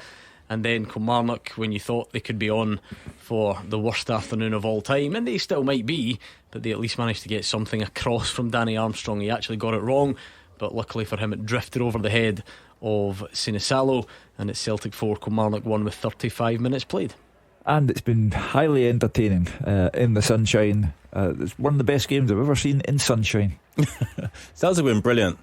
Listen, they really, really have. And we've spoken about it and the build up to it all week. And obviously, after the St Johnstone game, we wanted the reaction. And the fans have definitely got that in the 35 minutes they've seen so far. They'll definitely be enjoying this afternoon, regardless of Kilmarnock scoring. And like we said, there's definitely more to come from Celtic as well in terms of the players on the pitch. Again, the what players. A ball that is from Alistair Johnson. Ingles is in the box, but bit of scrambling to be done from the visitors, and they do clear it. Yeah, I've got to say, as much as it's a great ball, it's a terrific run. Mm-hmm. He makes a good run there. Greg Taylor goes sliding in, nothing doing. Celtic chasing and harrying. Daisen Maeda is up for it. They're all up for it, trying to make a point out there, but Kilmarnock trying their best to just get out of a tight area over on that right hand side. It's all going a bit frantic, and Kelly get the free kick. That's the thing though, even at 4-1 up, you see Celtic players there absolutely pressing as if they're the team that are losing 4-1. So as I said, before the game, they've got a bit between their teeth. They're showing that they're working hard on the ball when they've got it to move it. They're working hard off the ball to get it back from Kilmarnock when they're trying to play through them. So yeah, listen, all parts of their game so far this afternoon have been really, really good. So what does he do then? Half time or 1 hour in? Brendan Rodgers, when do you ring the changes? definitely. He'll use the squad this afternoon, no doubt about that. And what he'll be doing as well is the guys that he'll be putting on that he's left out, he'll be looking for that reaction. Yeah. Would you do it at half time? No. The only reason I say that is people like you say, Jota and Kuhn, to come onto the pitch. If you then change it, listen, we're winning the game 4-1.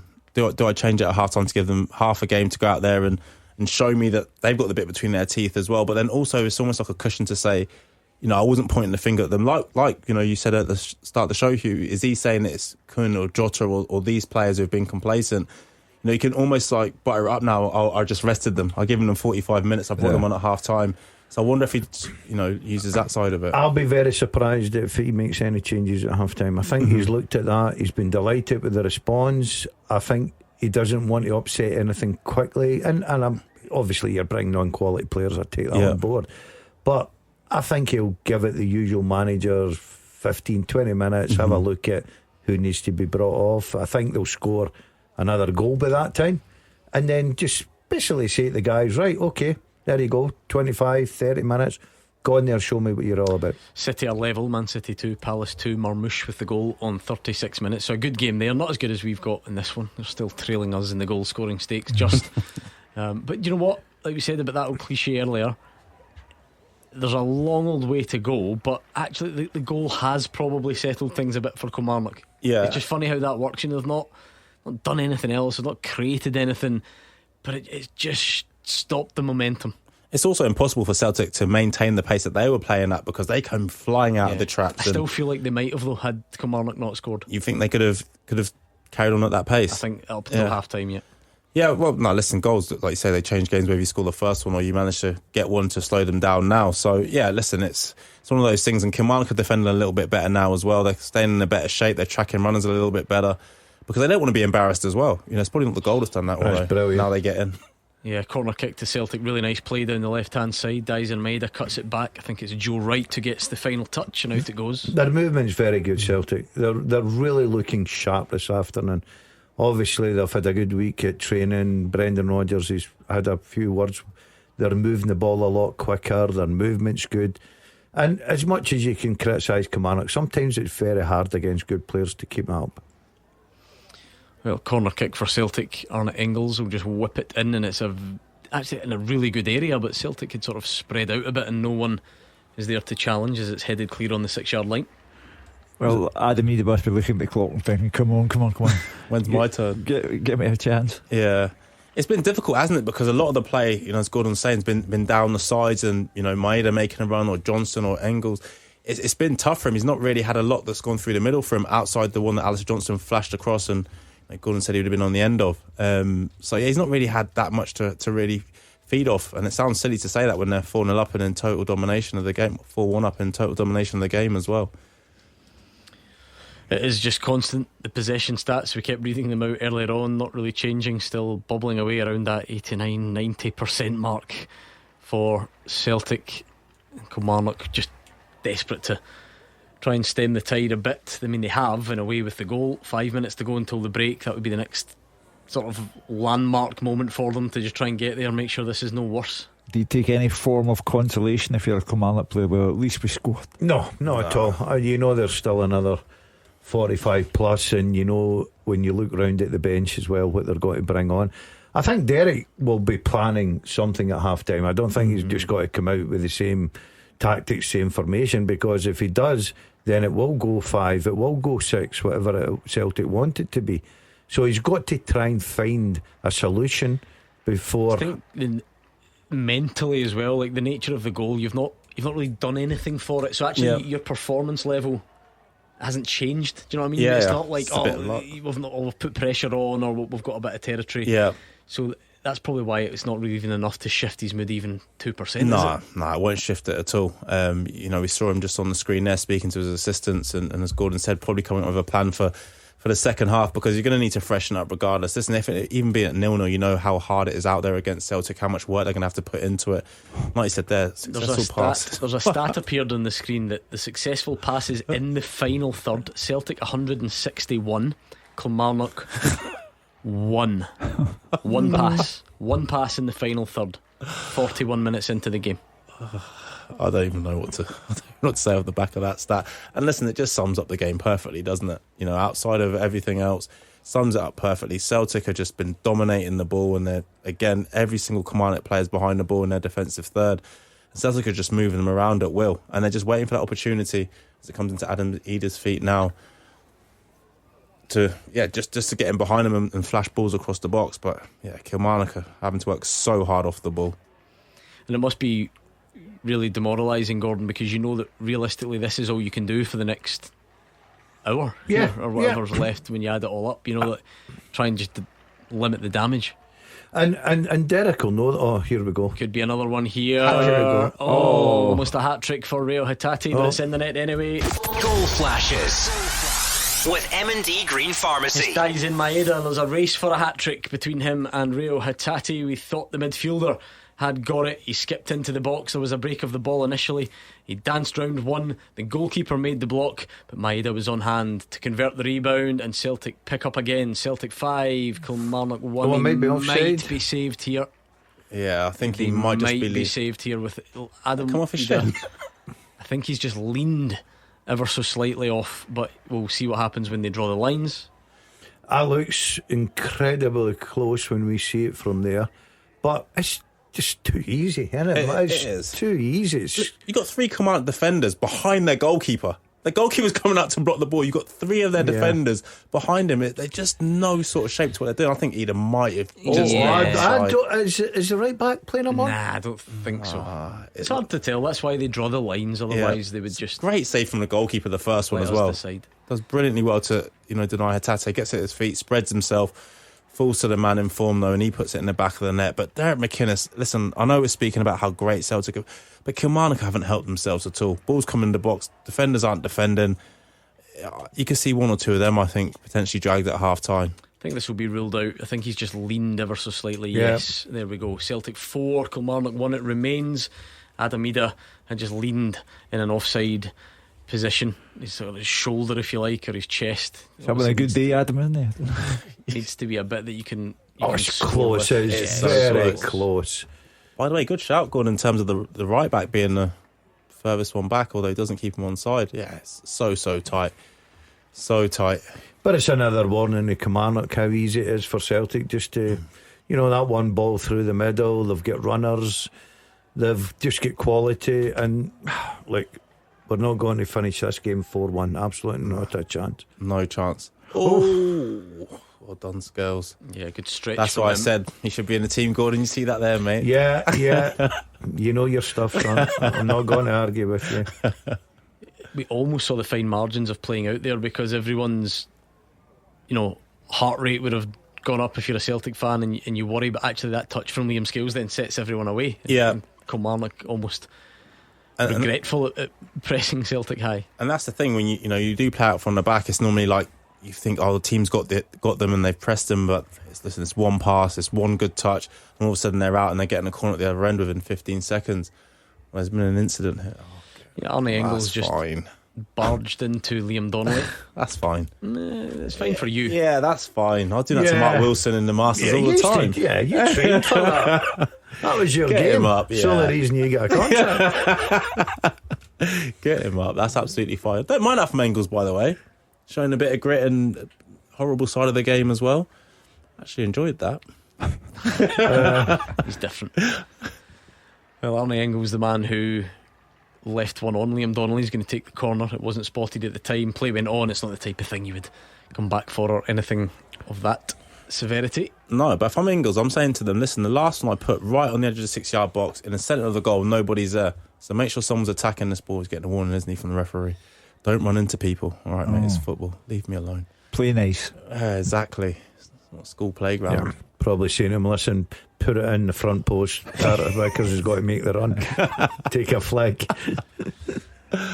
Only 1 minute added on. Kilmarnock are desperate here just to get in. It's 4-1. It was 5. That goal was offside. But Arnie Engels with the final chance of the half. And it's a ball. How did you miss that? Somehow goes beyond everyone. Waiting on the net to ripple there. Dalziel Maeda was in at the back post. It is a wonderful delivery. It goes right in between Lewis Mayo and Dalziel Maeda. And somehow Celtic don't find the back of the net again. His delivery is brilliant, but do you know what? From a Kilmarnock point of view, that's a lot better. Is that right there that's got hold of Carter Vickers, not letting players move, like making it more difficult. And Maeda just gets himself ahead of the ball, but what a wicked free kick. That's where John said to put it, right at that area there. What a free kick that was. Corner kick that was. Yeah, I don't. We had a look at Maeda there thinking, how do you miss that? But it was a difficult He's just chance. a bit ahead of it, isn't Yeah. He's just timed it wrong. But as Marv said there, what a fantastic corner kick that is. Pretty sure the whistle is going to go, there and indeed it has. Here is Andrew McLean. Celtic 4, Kilmarnock 1, the half-time score. Brendan Rodgers wanted a response from his team, and goodness me, he has got it. What a game, 5 goals in total, some incredible strikes, and a really top performance from the hosts and the champions in waiting. Celtic controlled things in the first 10 minutes. They were patient initially in their approach until Rio Hatate found himself 25 yards out in plenty of space on the run. He picked his spot, curled it brilliantly into the far top corner. Nothing Kieran O'Hara could do about it in the Kilmarnock goal, and it was the exact start Brendan Rodgers would have wanted. Then just 2 minutes later, Arne Engels playing Alistair Johnson down to the byline. He played it across the 6-yard box. Lewis Mayo tried to clear, but he couldn't sort his feet out properly. It ended up going right through him and to Dyson Maeda at the back post to tap in a couple of yards out. His 31st goal of the season, and surely the easiest of the lot. And then, who saw this coming? Cameron Carter-Vickers, about 30 yards out. Kilmarnock happy to set off him, because he's not a man who scores many goals, but he absolutely smashed the ball. It was curling away from Kieran O'Hara into the top corner. Such a surprise that Adam Ida and Arne Engels put their head in their hands. They couldn't believe what they'd seen. The Celtic supporters couldn't believe what they'd seen. An unbelievable goal from the Celtic centre-back. Then Kilmarnock conceding quickly again. A 1-2 down the right between Johnson and Forrest. Johnson with a cutback to the penalty spot for Rio Hatate. He shifted the ball onto his right, placed it into the bottom corner for his second and Celtic's fourth inside 25 minutes. It was complete one-way traffic. Kilmarnock just couldn't get into the Celtic half whatsoever. The one opportunity they did, out of nowhere, they managed to get a goal. Danny Armstrong cutting onto his left. Surely this one was a cross as the ball sailed towards the back post, went all the way over the head of Voyami Sinisalo and into the top corner. Quite incredibly, Danny Armstrong's first goal of the season, and we're halfway through April. That goal maybe settled things slightly. Celtic still with all of the ball, just not as much of an onslaught on Kilmarnock's goal after that. Dyson Maeda thought he'd got his second and Celtic's fifth before the break, but that one was ruled out for offside following a VAR check. Pure domination from Celtic in the East End Sun. The half-time score, Celtic 4, Kilmarnock 1. Clyde 1 Super Scoreboard with Call Robert Accident Repair. They'll collect, repair and deliver your car. Outstanding service.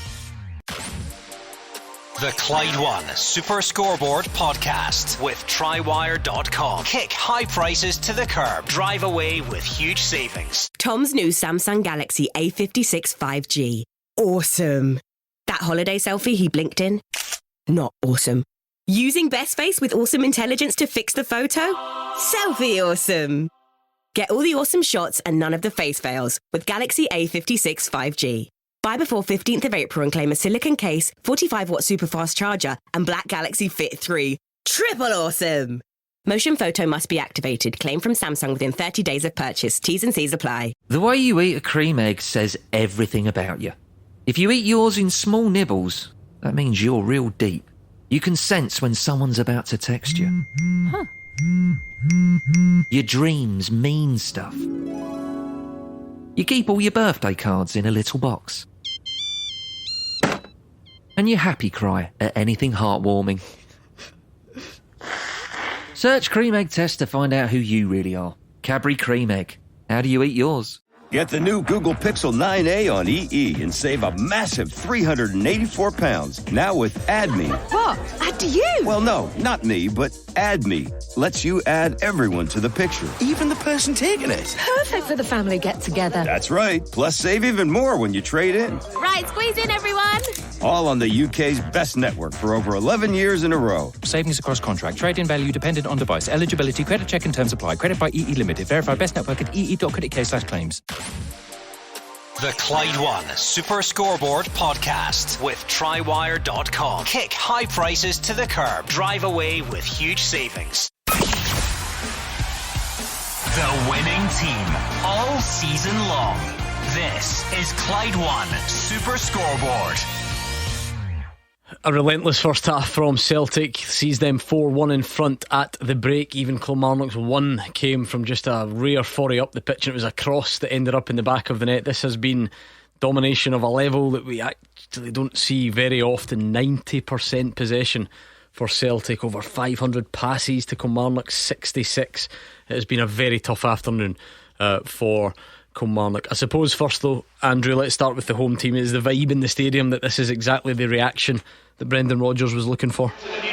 Yeah, I mean, there is a real party atmosphere in here. I wonder if there maybe are some supporters that are disappointed that this isn't the title winning performance, because this is the exact type of day that they'd love to celebrate clinching another league title. The team are doing it in style, and the players just look as if they've cranked it up a few notches from maybe where they've been over the last few weeks. Some of the players have faced a bit of criticism. Brendan Rodgers, at the forefront of that really over the past week, but he's made the changes today, and every single player has been at it from really early on as well. You knew Celtic were going to have all the possession in this game. They didn't really have too many shots in the opening 8 minutes or so, but then as soon as Rio Hatate let fly 9 minutes in, and that one found the top corner, a goal of the season contender, that one. It's just been an onslaught since then, really, up until Kilmarnock found the net with theirs. So the supporters are seeing exactly what they want from the team today, and then the rest of the goals have been really well worked as well. A couple of them, down the right, getting Celtic in. Dyson made at the back post, Rio Hatate around the penalty spot, but that goal from Cameron Carter-Vickers, just a shock around Celtic Park, because he hadn't scored for over a year. Cameron Carter-Vickers, I think just 7 Celtic goals he scored before today, but that one, he's never going to score a goal better than that in his career, as he caught it so sweetly. Nothing Kieran O'Hara could do about that, and Brendan Rodgers, I'm sure, will have a very different feeling in the changing room today than he would have done last Sunday at McDermott Park. What about Derek McInnes then? Do you get the sense that he would just be almost facing mission impossible as to what to do from here? Is he cutting a frustrated figure down there? Yeah, I think he will be frustrated, and you say that there's a bit of a catch-22 there, because Kilmarnock have been sitting deep. They've been trying to frustrate Celtic, and it's just not worked. So do you continue with that and sort of let Celtic onto you, and then they might just pick you apart again and again, or they might just hit strikes from distance that end up in the top corner?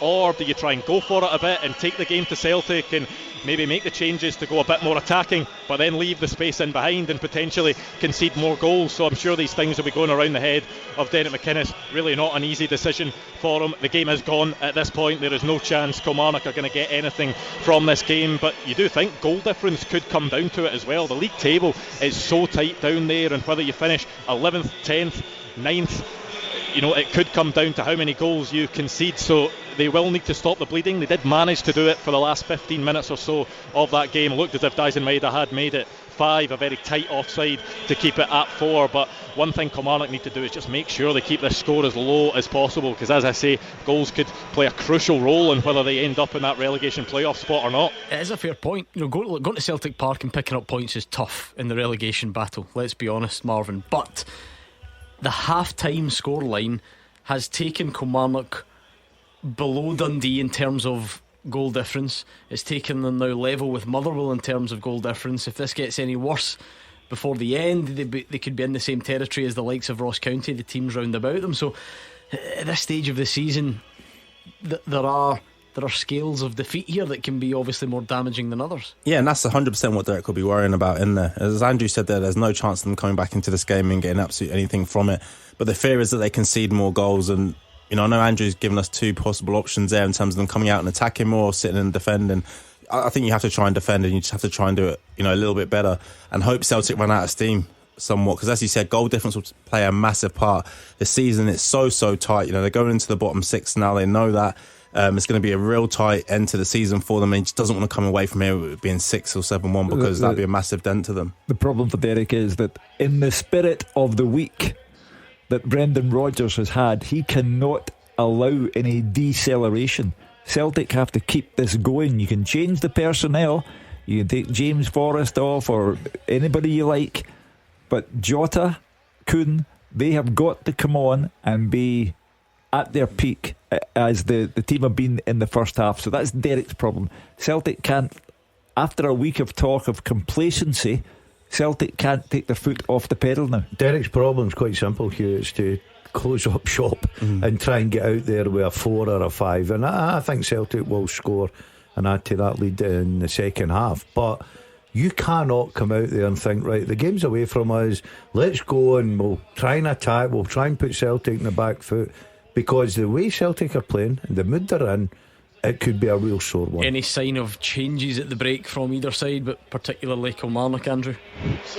Yeah, just trying to work out exactly how many of the players are out there warming up at the moment. There could be, I think there are possibly a couple of players that haven't gone out for that half-time warm-up, maybe just one of the outfield players. So Derek McInnes will be thinking of all the different possibilities, whether he tries to put another player back there to make it a back 5 and frustrate Celtic in that sense, or whether it is going for a different option in attack, maybe a different out ball, just to try and get Kilmarnock up the pitch. Because you guys mentioned the statistics at one point, was that around 41 minutes into the game that Kilmarnock had one successful pass in Celtic's final third, whereas Celtic will now be up near the 200 mark. They just could not get out whatsoever.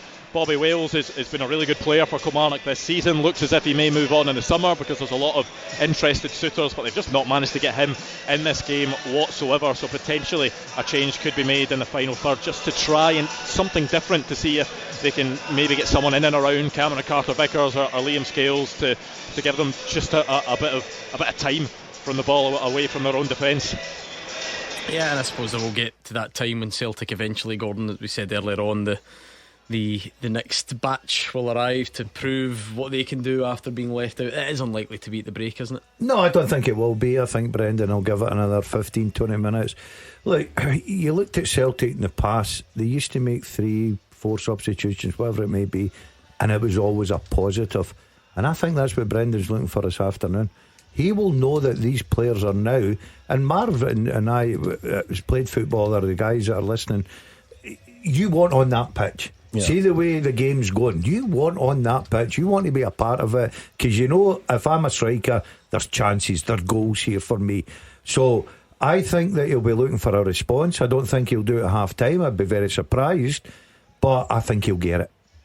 Does the nature of the defeat, Hugh, we're talking about the arithmetic, the stuff that you can measure, but the bit that you can't measure, confidence and belief and feeling amongst the fans, does Derek McInnes have to be mindful of that sort of impact it might have on him and his team if this gets any worse? You have to, as I said at one point in the first half, I thought this could go to double figures.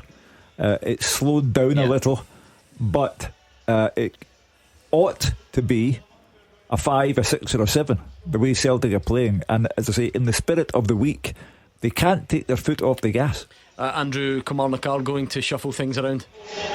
Yes, Robbie Dees has just come onto the pitch, so that will be a pretty defensive looking change, because Danny Armstrong is the one that's made way. He of course managed to get that goal that helped stop the bleeding a bit. It looked a real fluke when he cut in and managed to put the ball into the top corner over Viljami Sinisalo. So it is Robbie Dees that has come off, and Marley Watkins has made his way onto the pitch as well. I think it's for Bobby Wales, who, as I said, really hadn't been involved in the game too much. Just gives Kilmarnock a different option up there. He does have a bit more pace, doesn't he, Marley Watkins? So potentially that is the thinking, to try and get him in and about, trying to cause Cameron Carter-Vickers and Liam Scales some problems, maybe in behind. I think potentially it might look to be a back 5 with Danny Armstrong coming off, Robbie Dees going over to that left centre-back area, and Fraser Murray may well play as a left wing-back. So Celtic making their way onto the pitch. There won't be any changes for them, and no surprise, because it has been a top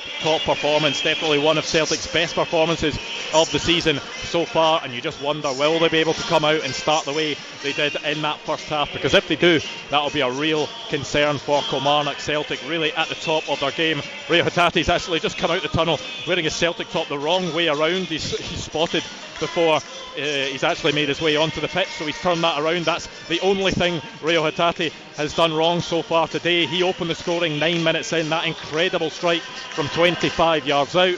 His second was Celtic's fourth, cut really calmly onto his right foot, found the bottom corner.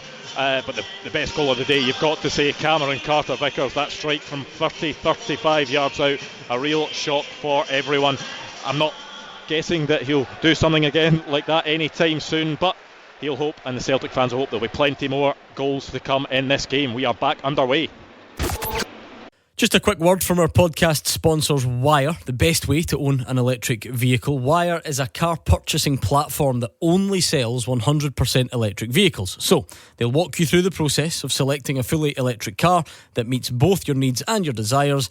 Wire prove that virtually every car buyer can go electric today. They've got affordable options, saving you thousands on your next car through the Salary Boost scheme. The scheme makes purchasing an electric vehicle a sensible financial decision. Make sure you check out trywire.com for more information and how you can sign up. Now let's get back to the podcast. When it comes to the beautiful game, Barclays is here for it all. From packed stadiums, top of your lungs singing and last-minute winners. To muddy grassroots pitches, half-time oranges and mum and dad stood on the sidelines. For 25 years, Barclays has invested millions into community sports because there is no football without grassroots football. Search Barclays Football to find out more. Get the new Google Pixel 9a on EE and save a massive £384. Now with Add Me. What? Add you? Well, no, not me, but Add Me. Lets you add everyone to the picture, even the person taking it. Perfect for the family get-together. That's right. Plus, save even more when you trade in. Right, squeeze in, everyone. All on the UK's best network for over 11 years in a row. Savings across contract. Trade-in value dependent on device. Eligibility. Credit check and terms apply. Credit by EE Limited. Verify best network at ee.co.uk/claims. Tom's new Samsung Galaxy A56 5G. Awesome. That holiday selfie he blinked in? Not awesome. Using Best Face with awesome intelligence to fix the photo? Selfie awesome. Get all the awesome shots and none of the face fails with Galaxy A56 5G. Buy before 15th of April and claim a silicon case, 45-watt superfast charger and Black Galaxy Fit 3. Triple awesome! Motion photo must be activated. Claim from Samsung within 30 days of purchase. T's and C's apply. Clyde One Super Scoreboard. Goal flashes. With M&D Green Pharmacy. New school year, new bugs. Get advice on infections and viruses at your local pharmacy. Yeah, look, Marley Watkins for Bobby Wales is like for like, Marvin. To bring Robbie Dees on for Danny Armstrong tells you Derek McInnes is just doing anything he can to just keep this where it is. Yeah, exactly that. You know, if you could give them a 4-1 now and they can go up the road, I think they would definitely be doing so. And like you said, Robbie Dees will just go into, you know, and play at centre half. They'll play at back five now. They have 4 players in front of them and, you know, have one striker that won't get many touches on the ball. But yeah, the most important thing for them is not conceding anymore. I think you would have said to the players as well, listen, you know, I know it's kind of stating the obvious, but this game's gone away from us now. But the important thing is now the goal difference, boys. We have to protect that. You can park the bus, but Celtic have already scored 2 goals from 25 yards. You know, Carter, Vickers and Hattati. Having said that though, Gordon, that sometimes there is an inevitability when you get in front, maybe a microcosm of the season then, if we're talking about Celtic getting front in the title race and it inevitably slows down at some point. Maybe this is going to be the same today when we genuinely all thought 10 at one point. Yeah, but maybe it doesn't always work out that way. No, it never works out that way. Once in a while, but I don't think it will happen this afternoon because I think Derek has made those changes. Still think Celtic will score more goals, but I think what Brendan will do, like what he did at the beginning, if they don't keep it up, then he's got plenty of options to change it and bring people off and put people on and give that bit of freshness, which is certainly going to happen. But it's a game in the second half. It's got to be the same pattern. Celtic are just going to dominate, probe, try and open Kilmarnock up, and I do believe there's maybe an hour 1-2 go here for him. Be honest. I'll ask Marvin because he's got a shred more integrity than you. Not much, but just a bit more. If you're Danny Armstrong as an example, are you happy to come off? I'm over him. I didn't ask you. I am high-fiving Derek in the dressing room. Yeah, definitely, 100%. You know, so you can only be associated with half of it. When the man just says, "Listen, just come off." I'm not even that good, and listen, he's going to be associated with the whole game, regardless of anything. But I just think it's such a long afternoon when you're out there and you're not touching the ball, when you're constantly running back. He's an attacking player, not doing much attacking outside that one shot that he had. You're absolutely delighted when the man says, "You know what, man, just come off the pitch. You've done your bit." I'll tell you what. And if you're the other one, Watkins, you're looking and thinking, Are you sure you know what you're doing here? Putting me on here. Bruce Anderson might be a better option, Yeah, or exactly. Cameron. I think he's been shown up brilliant in training, Gaffer. Absolutely, I've been in that situation, and I swear, when you get taken off, right, you kid on, you're disappointed. Everybody leaves the dressing room. You get in for a shower. You are singing like it's brilliant. It's the greatest feeling in the world. Anyway, enough about these two honouring the profession that was so good to them. Some people actually have to go and work for a living. Are you aware of that? They've actually caught up with us now down there. Man City 3, Crystal Palace 2. Kovacic with the goal. So 5-goal thriller there as well. We thought we were on for way more than 5 at one point, but it is 5. Celtic did have the ball in the net again, remember, but it was ruled out. Well, it's the same old in terms of possession and passes completed and so on and so forth. But I do believe that Brendan Rodgers, in his current frame of mind, will give it the usual managerial 1 hour, and Jota and Kuhn will come on then. They say, go on then, show me. The bar was very low, but actually Kilmarnock have been a touch more adventurous, Marvin, if you like, or have at least strung a couple of passes together. Have got up the pitch a bit. Like I said, it was a low bar. Yeah, like you said, I think they've kept a little bit more possession, haven't they? Like, and they started the first half like this. I know it was only 2 or 3 minutes where they're actually trying to pass the ball, and they've done very similar again in this half. They've tried to get the ball wider when they can. They've tried to keep it because they understand if they keep just knocking the ball forward, Celtic are going to keep coming at them. And I know it's difficult when Celtic do press you, but you have to take the ball under a little bit of pressure, and they've managed to do that at the start of the second half, as we see Adam Eder give away a foul there as well. Was he hard done by? I think he was a bit frustrated. So Brendan Rodgers, yeah. I don't think there was much in that, to be honest. You wonder how long he's got to last on the pitch, don't you? I think they're willing for him to get a goal, aren't they? It's a big opportunity. Will he leave him on? I was going to say, is it not an easy one to leave him on? Yeah, I've got to say that. Will he leave him on hoping that they're going to create those chances? Because if he comes off of there and Celtic run out, say 5-6, whatever it may be, he's sitting tonight. As much as it's a great result for Celtic, great performance, as an individual, you're disappointed. But if you leave him on for the full 90 minutes and he doesn't score, you've only drawn attention to the fact that he can't score. But see, to be fair, the games pan out in different ways. Celtic have been dominant attacking. He's not had any chances. None. Not even close. Yeah. And that's not always his fault. As we said, 2 of the goals have been banged in from 30 yards. So I'm not sure it's as automatic as that. No. Listen, I've been in that position, Gordon, and I know what you're saying about creating chances, and that's why I always stick up for Dessers. I would rather be a Dessers walking off the pitch and saying I missed 3-4 good golden chances today than walk off an Adam Eder and go, I've not been created one chance. Right? I'd rather miss the chances, because I know that if I get the same opportunity the following week, I'm going to score a few. Right? But it's when you walk off the pitch and you say, right, we'll score. But I've got no doubt that he deep down would have rather scored. But what I'm saying is, I don't think it necessarily has to be a huge stick to beat him with on a day that the team has scored, and it's just been a different type of game for him. But as a striker, it's an individual thing. That's what I'm saying. It's a selfish thing. Of course, you want to score, but everybody does. But I don't think it goes down as a big black mark. I think the big black mark comes when you're missing the chances. Yeah, but I still think that some people will look at it and go, there's an opportunity you've not scored. They don't look at, Celtic didn't create any chances. Look at the amount of possession that they've had. They've had bags of possession. Look, I stick up for centre forwards, but I'm telling you now, he will walk off there and people will criticise him because he's not scored. Yeah, I agree with that. I think when a team is scoring 4, and I expect it to end up but more than 4. A lot of people will be saying, look at all parts of his game. I don't think his hold-up's been that great today. And they're saying, well, why is he not getting chances? His movement not being great. And I get what you're saying, Gordon. There has been a couple that have been struck from far. I think there's only been 1 or 2 balls flashed across the goal.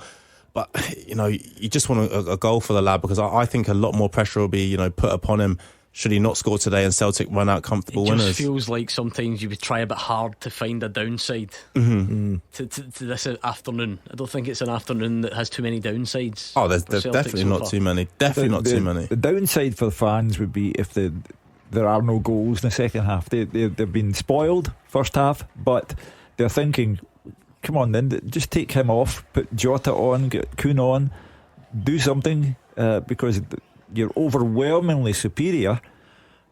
Goals prove that. Alistair Johnson tries to go down the right, but he gets it nicked off him. And Kilmarnock definitely making life a bit more difficult in this second half.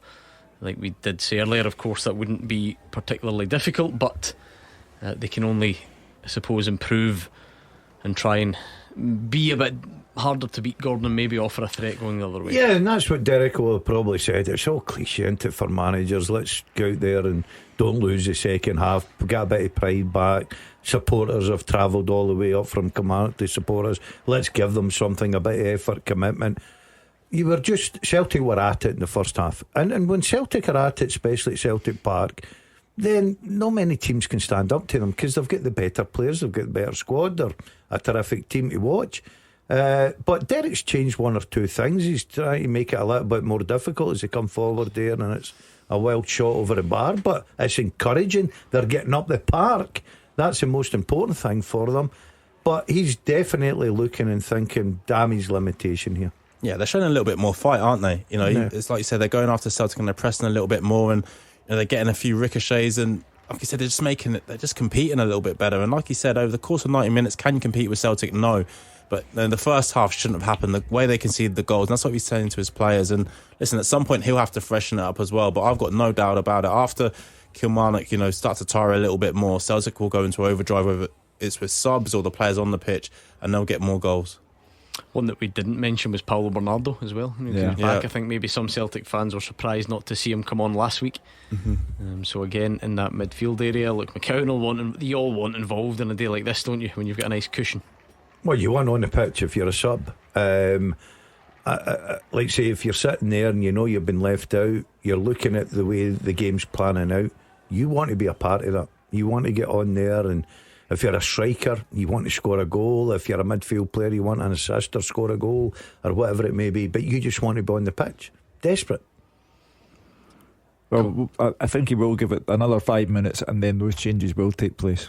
Maybe the passing little less crisp than it was in the first half. The first half was just bedazzling, but it's not been like that at the start of the second half, and that's where I think change sooner rather than later. Who do you think he'll bring off the pitch? I'd take James Forrest off. I really would be thinking about taking Nida off. I'd let Maeda go through the middle again, get Kuhn and Jota in the wide positions. This is actually a really good period of possession, this from Celtic, because fair play to Kilmarnock, they worked hard there and they got tight and they put a few slides in but just couldn't nick the ball away at the crucial moment. But the cross from Engels is too much and out for a goal kick. But that's what Gordon's talking about there. When you speak about playing against a team that's just better than you, Kilmarnock did absolutely nothing wrong there. Actually, they did an awful lot right, but Celtic still keep hold of the ball. They still keep the ball moving, and there's still a dangerous ball coming into your box. Sometimes the players that you are playing against are just too good, and like I said, they got tight to Celtic there, but Celtic just showed their quality and played through them at will anyway. So we have reached the 10-minute mark in the second half, so Kilmarnock will be sort of just chalking them off as it goes, and they've done much better. They've at least looked a bit more solid. Changes at the break, perhaps adding to that an extra defensive body on there.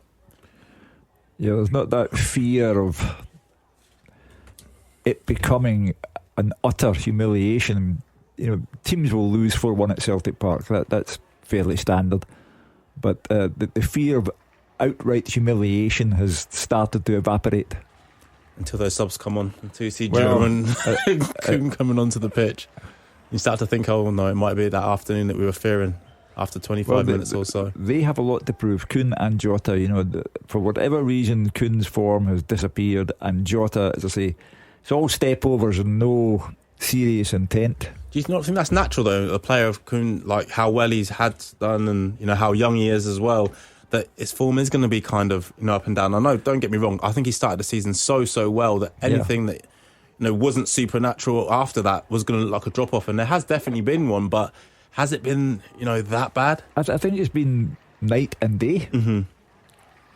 Still most assists in the league, goals against Leipzig and Bayern Munich in Europe. I think when it's all said and done, you'll look back on it differently, won't we? Yeah, I think the problem, Marv, is quite simple. They set such a high bar. It's an impossible thing to maintain, though. Exactly, that's exactly right, and people can't understand that. It's like You know, we were having the discussion Thursday night, and I think Mark and I agreed that it was a time for a change with Butland. And it's not because Butland's a bad goalkeeper, it's because his confidence was low, everything about it. He was making mistakes. You don't become you go through your career, and there's times when you have a bad spell and you have to come out the team, you have to sit there, you have to bide your time, and then the best thing is getting back in again. Jota, Kuhn and Schlupp all getting ready, so oh no, fairly I mean, see, this is a problem. You're a Kilmarnock player and you look across and you see those players stripping off, you're just thinking, I just don't need this now after the 60 minutes I've just had, and now these three are coming on, and you know exactly what they're going to do. They're going to have the bit between their teeth, they're going to be running at people, they're going to be trying to create things. Yeah, I think we're going to see a couple more goals at least. Greg Taylor brought his baby onto the pitch, so he probably has to go back and look after her. That's why he's only allowed. Exactly. Play 60. Maybe need a wee change. I don't know, but you're right. If you're a Kilmarnock player and you're looking over there, you're thinking to yourself, I wished I was Danny Armstrong right now. If you're a Kilmarnock sub, you just slide down into your seat, don't you? Try and hide away. I hope he doesn't see me. You better putting Greg's baby on to eat off. Although, to be fair, it has slowed a bit in the second half. Whether it was inevitable, whether Celtic have dropped, whether Kelly have stepped up, it could be a combination of them all. As Greg Taylor looks for Maeda, who does pretty well. He just nudges Mayo out the way. Is that the side of his game that maybe doesn't get the headlines, Marvin? He's oh, here we go. Yeah, he just crowded out. He scored a couple of impressive headers this season, Dyson Maeda. You know, he's got a little streak where he'll throw his body in, where he has to. Yeah, 100%. Listen, he's not afraid of getting hurt. He's not one of those, attacking players that, will jump out of a 50-50. He's definitely willing to have the physical side of it, as we see the substitutes being made. Adam Ida, James Forrest, and presumably Greg Taylor is right on the hour mark, almost bang on. Yeah, listen, that was obviously Ida's final opportunity there, wasn't it? With the ball swung into him, his touch just got a little bit away from him, and he managed to be crowded out. But listen, it's been a tough 60 minutes for the big man. He's not had the opportunities that he would have wished for, especially with the amount of possession that Celtic have had. But it's one of those things in football, like we said. Couldn't a little bit off the boil. Ida will come back into it. He scored some big goals for them last season. He's a young player having a difficult season at this moment in time. But these three going on the pitch now will want to prove a point for sure. Well, Schlupp at fault when St Johnstone scored last Sunday. His future uncertain. His team are losing to Manchester City down the road. Do you not think Celtic will go for him? I think it's now debatable. Do you? Really? Yeah. I think that's got to be a shoo-in, surely. You got Tierney coming back, which is your out and out left back who's going to start, but Schlupp's not a bad player to have in the back. Listen, one bad game or a bad 50 minutes or whatever it is, he's been really good. It's a string of good performances. Yeah, and plus the fact, Gordon, throughout the season, a long season for Celtic, because they're usually in every tournament, he can play in the middle of the park. So there's a couple of positions that he can play and very comfortable with. So I agree with Marv. I don't think that you just judge him on one or two bad performances. He's on this afternoon and we'll see what he's going to give us. Nicholas Kuhn shows lovely footwork. That's his first piece of action, and he's going to shoot on the left boot. That's blocked by Coriandaba and out for a corner. Well, that's what you call an instant impact. So he's keen to do his bit. Yeah, that's a nightmare if you're the defender, because you think he's struggling to keep it in, and then he just flicks it over your leg with his next touch and bursts into the box. He's got that in his locker, hasn't he? There's no doubt about it. Has he dropped off it lately? Yeah, you'd probably say that. He's had that. Look, we all had him down by Christmas, probably player of the year. Maeda's obviously taking that mantle over, but I've got to say, he's still top quality. 100%. Who would you have second now in terms of player of the year? Simon Murray. All day long. Goals he scored, yeah. All day long. This is going to be the week. We'll get some good debates on that this week, I reckon. Fraser Wishart can tell us what stage are we at. Fraser, send me a message. Have all the votes been cast? And I think I saw some of the clubs have been doing it. Did you get your invite, Hugh? No. Not yet? No. Right, don't even let him on the programme this afternoon. You cannot be not ignoring this man over here. I'm beginning to wonder if it's something to do with my laptop. Just give him yours, because you'll end up not going. I didn't realise you had Don't you start that. I didn't realise I'm going. you had to pay for Alexa. What? Who does? What do you mean? Well, like an Amazon Music or something subscription, is it? Is that what you need? I don't actually have one. Yeah, Producer John's shaking his head at you. I got a bank statement, and I was charged Amazon Prime and Amazon Music, and I thought, you listen to Tony Bennett. Yeah, Fraser Wishart says you got a text and you're telling fibs. I got a text from Fraser to say yes. Well, he's the man. He's a man. He's Mr. PFA Scotland. What more could you am want? I able to walk in without an invite then? Of course you are. Oh, you want the old school invite? Your You want it face dropped is your off? invite. Tell Fraser I accept, and I'll be walking in with the Dazzler. Before we go, Hugh, we need to make sure we're in the VIP bit early. Oh, yeah. Voting, there you go. Voting will end next Friday across all leagues, so we can have a good debate on it this week. Derek McInnes, incidentally, threw his arms in the air when Kuhn got past his man there, so he's still a bit frustrated at what he's seeing. But they have made it beyond the hour mark, and it's not got silly. I know it sounds a bit defeatist, but I think, as you said earlier, Hugh, 4-1 can happen. Yeah. It's the energy levels now, though, going to the Kilmarnock players. As I said, the ones that have been out there since the start, physically you're starting to feel it now because you've been chasing around for 63 minutes. Mentally you begin to tire, and it's in this last 20-25 minutes that Celtic normally get a few more goals as well. So listen, I don't think there will ever be a 4-1 game here. I'm just looking at the as I say, with Kuhn, it was instant impact. He has the wonderful feet and immediately thinks, I'm going to score. I'm not involving anyone else, I am going to score. And I just looked at Jota as he received the ball there. No step overs, no circus acts, a telling pass right away.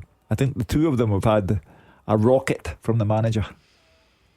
Yeah, they want to make an impact for sure. Dyson Maeda is going to clear the ball and work with Jota, who shows lovely footwork and pirouettes. It's going to be a foul. I think Brad Lyons just pulled him back. Yeah, I'm not surprised that he just dropped his shoulder and gone the other way, hasn't he? And the only way to stop him there really is for Lyons to pulling back. But yeah, listen, as Hugh said there, both players coming on, definitely in the wide areas want to make an impact on this game, as Schlupp will from left back as well. But yeah, I agree, both of those two will want to either get an assist or a goal to just remind the manager that they're here and they're ready to play when they're chosen. What was the sorest one you've had at Celtic Park in your illustrious career up here? 5-1. Livy? Yeah, I actually came off the pitch as well. I was one of those players that was like, right, that's enough for me, Gaffer. There's too many of them out here. We're getting absolutely raided here. Get me off. So yeah, 5-1. I think I was substituted after about 65 minutes. Oh, I was hoping it was a first half. Save my legs. I was hoping it was a first half. But honestly, I've played at Celtic Park, and I'm not joking, and that's why I was speaking about it earlier. When you look at the clock and you think, how long's actually gone? And it's like 10 or 15 minutes, and you're thinking, this cannot be right. I've got bad news for you. What? Go on. The game in question, what did you think the score was?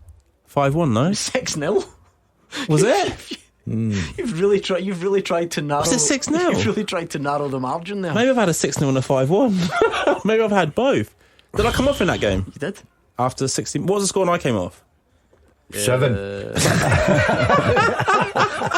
5. See, they can see the game without me. The 6th goes in. El Yunusi scores the 6th, and you get the hook straight away. Forrest, Turnbull, El Yunusi double, Christie, and Fitzwater. What was the score at half time? Oh, for goodness sake! Sorry, 2-0. 2-0. See, that was my thing. The first half was about me containing them, so I did my bit, and the second half, the boys didn't do what they needed to do. Yeah. You got to 5 and you thought, I've got somewhere to go here. Started holding my hammy.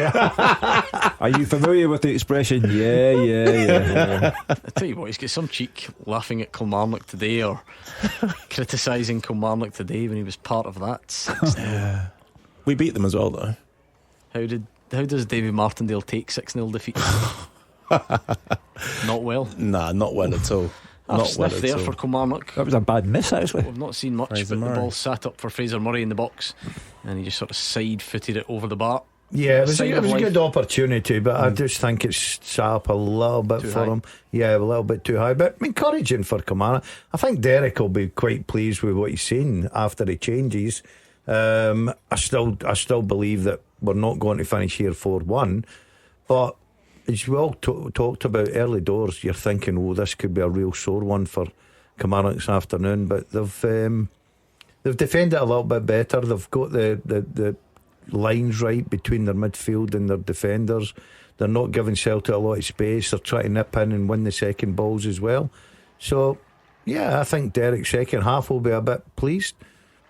Well, Marley Watkins might just get through here, but Carter Vickers is got into overdrive there, didn't he? Yeah. He actually looked like he was in there. Watkins did really, really well to. Jeez.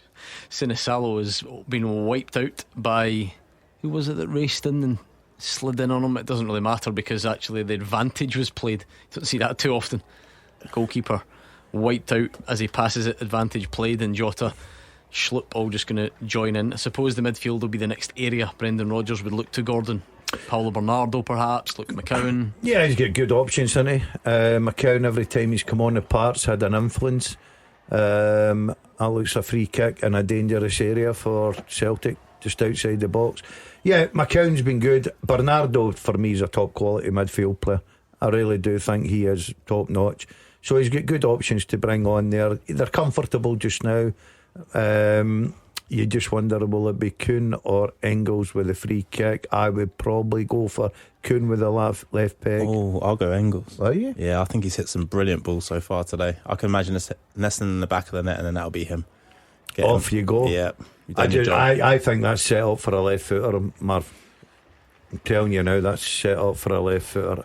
I will be absolutely astonished if Kuhn, astonished if Kuhn doesn't take You're this. digging a hole for yourself. Oh, there you go. Arnie Engels hits the top of the wall and out for a corner. Oh, it's written in the stars here. I just think he's hit some brilliant balls today, some brilliant corners. So I think it was always going to be him to take it. The wall does its job, stays firm. I think the point, if Kilmarnock can keep it, even if it was 5, you don't want the kind of result that impacts on you for the remainder of the season. If it had been as bad as we feared it might be for them first half, that carries on. The scar tissue from that. Yeah, without doubt. 20 minutes left plus whatever the referee decides to add on. There have been next to no stoppages in the second half, just some substitutions. You get the customary few minutes, but nothing major yet. As we hit that 70-minute mark, it's still pretty much as it was in terms of possession and so on, but just maybe the urgency from Celtic. But I think Kilmarnock have got their act together a bit as well, so it's always going to be that combination, really, isn't it? Yeah, I think I have to give Kilmarnock a bit of credit for sure. Yes, Celtic might have slowed down a little bit in terms of what they're doing, but Kilmarnock have been a lot more compact, and then when it's been a time for somebody to press, they've backed each other up, and that's why on a couple of occasions they managed to turn the ball over. But listen, still a long 20 minutes to go for Celtic potentially get another one, but Derek will definitely be a lot more happier with this second half than he was with the way they played in the first half. This is the problem, isn't it? It's almost like you can only do this once you are 4 down in a game. So yeah, because if it's 0-0, you won't take much away from it in the end. No, you won't. But one of the things I think he will say to his players that we could have folded. We were 4-1 down at half time. We showed that we had a bit of bite about ourselves, and if we're to stay up in this league and avoid that relegation playoff, we're gonna have to show that in the next 4 or 5 games, whatever it might be. So yeah, listen, you're gonna have to try and take some positives from it, because it's too easy to go after your players after a defeat like this. I think the structure is a bit better, Gordon. You look at when Jota picks it up, there's not a lot of space really for Celtic to operate in the way there was in that first half. Yeah, he's obviously told them to try and work on the gaps, keep everything compact. And that's what you do. You get people behind the ball, you try and make it difficult. Then you force Celtic. You watch Celtic in the first half, it was control, pass and move. Now they're taking touch and then pass, which is allowing Kilmarnock to get into the positions that they want to be in. And he'll be happy with that. But it could be a real bad weekend for them, because obviously they're not picking up anything here. You've got Dundee going to Hibs tomorrow. I know Hibs are an in-form side. You've got Ross County playing at St Mirren. We never know what Ross County's got to perform. I know St Mirren are going for the top 6. So if they two teams had to win, Kilmarnock are bang in trouble. Yeah, but there's a lot of teams down there, of course, because we wait and see what happens to, say, Motherwell later on. If they were to lose at home, they would still, they would remain only 3 points ahead of Kilmarnock. I know what you're saying about Simon Murray, and I heartily agree with you about potential player of the year candidate, but Hibs tomorrow are going for the chance to equal a record that has stood since 1948, 17 league games without defeat. A Hibs record that they created in 1948, which, Marv, means it happened before even I was born. Are you going to throw a player in here? I thought you were going to throw a player in instead of Simon Murray. That's their. I respect Simon Murray and all that he has done, but Hibs tomorrow at home, big incentive for them. Yeah, look, if you asked me just now who I'd tip, I'd probably go for Hibs. Would it be the biggest surprise in the world if Dundee went there and got a result? Probably not, because that's the sort of league it is. And Simon Murray is the guy that, look, people are talking about Simon Murray being capped for Scotland now. You know what a season he's had. And Dundee are fighting for their lives as well. Steve Clarke won't be talking about it. You know, it's amazing, Hugh. I've listened to all sides of the arguments, and I'm probably with you a little bit, thinking probably not. But there's arguments there to say, sure. Why not? But I'm talking about Steve Clarke here. I think he'll be thinking, a 33-year-old guy at Dundee? Nah, not for me. Yeah, I think it's a difficult one for him. But when he scored the goals that he has, joint top goal scorer in the league for a team that are fighting relegation, he's done all that he possibly can. And listen, even before that, being at Ross County, over the last 2 or 3 seasons, he's scored a lot of goals. But I agree, 33, it might just be a little bit too much for him. He was younger, but I feel like Lyndon Dykes just changed my perception on these issues forever, because it was you were right there. I mean, you saw it all. He was playing at a similar level, he's a similar-ish profile, and all of a sudden he's Scotland's main striker and scored some important goals. Yeah, the age was different, I accept that, but in terms of it's at levels and whatever, I feel like we can never overlook anyone, never again now, on the back of what Lyndon Dykes did. 100%. As you said, coming from Queen of the South into Livingston, and then gets his move to QPR, and all of a sudden he's Scotland's starting striker. So yeah, you definitely can't write people off. I just think when you look at that area of the pitch now, you've got James Wilson coming through. Hurst has been called into the squads now. Che Adams is doing extremely well. Obviously Dykes is injured at this moment in time. Nisbet's up at Aberdeen, who was probably the one that Simon Murray, if you're being honest, will look at and think, well, I'm outscoring him in the league. We're in the same league together, regardless of where our teams lay in it. Why is he getting called up ahead of me? That's probably the only one. I like Nisbet, right? I think he's a very good striker. But if you're sitting there as a manager and you need somebody going for the last 20 minutes, are you putting Nisbet on or Murray? Murray, if I want to go, I'll be honest. If I want someone to run in behind, I'd probably put on Murray. So that's the only argument then that you've got is you're saying, well, because he's 33. Yeah, I don't think age can come in here. Anthony Ralston's going to replace Alistair Johnson. It's just a freshening up, Hugh. For like, nothing more to it really. I think Johnson has looked in the mood all day long, and he's a terrific player for Celtic. But you can rely on Anthony Ralston to give you 100% and give Alistair Johnson a breather.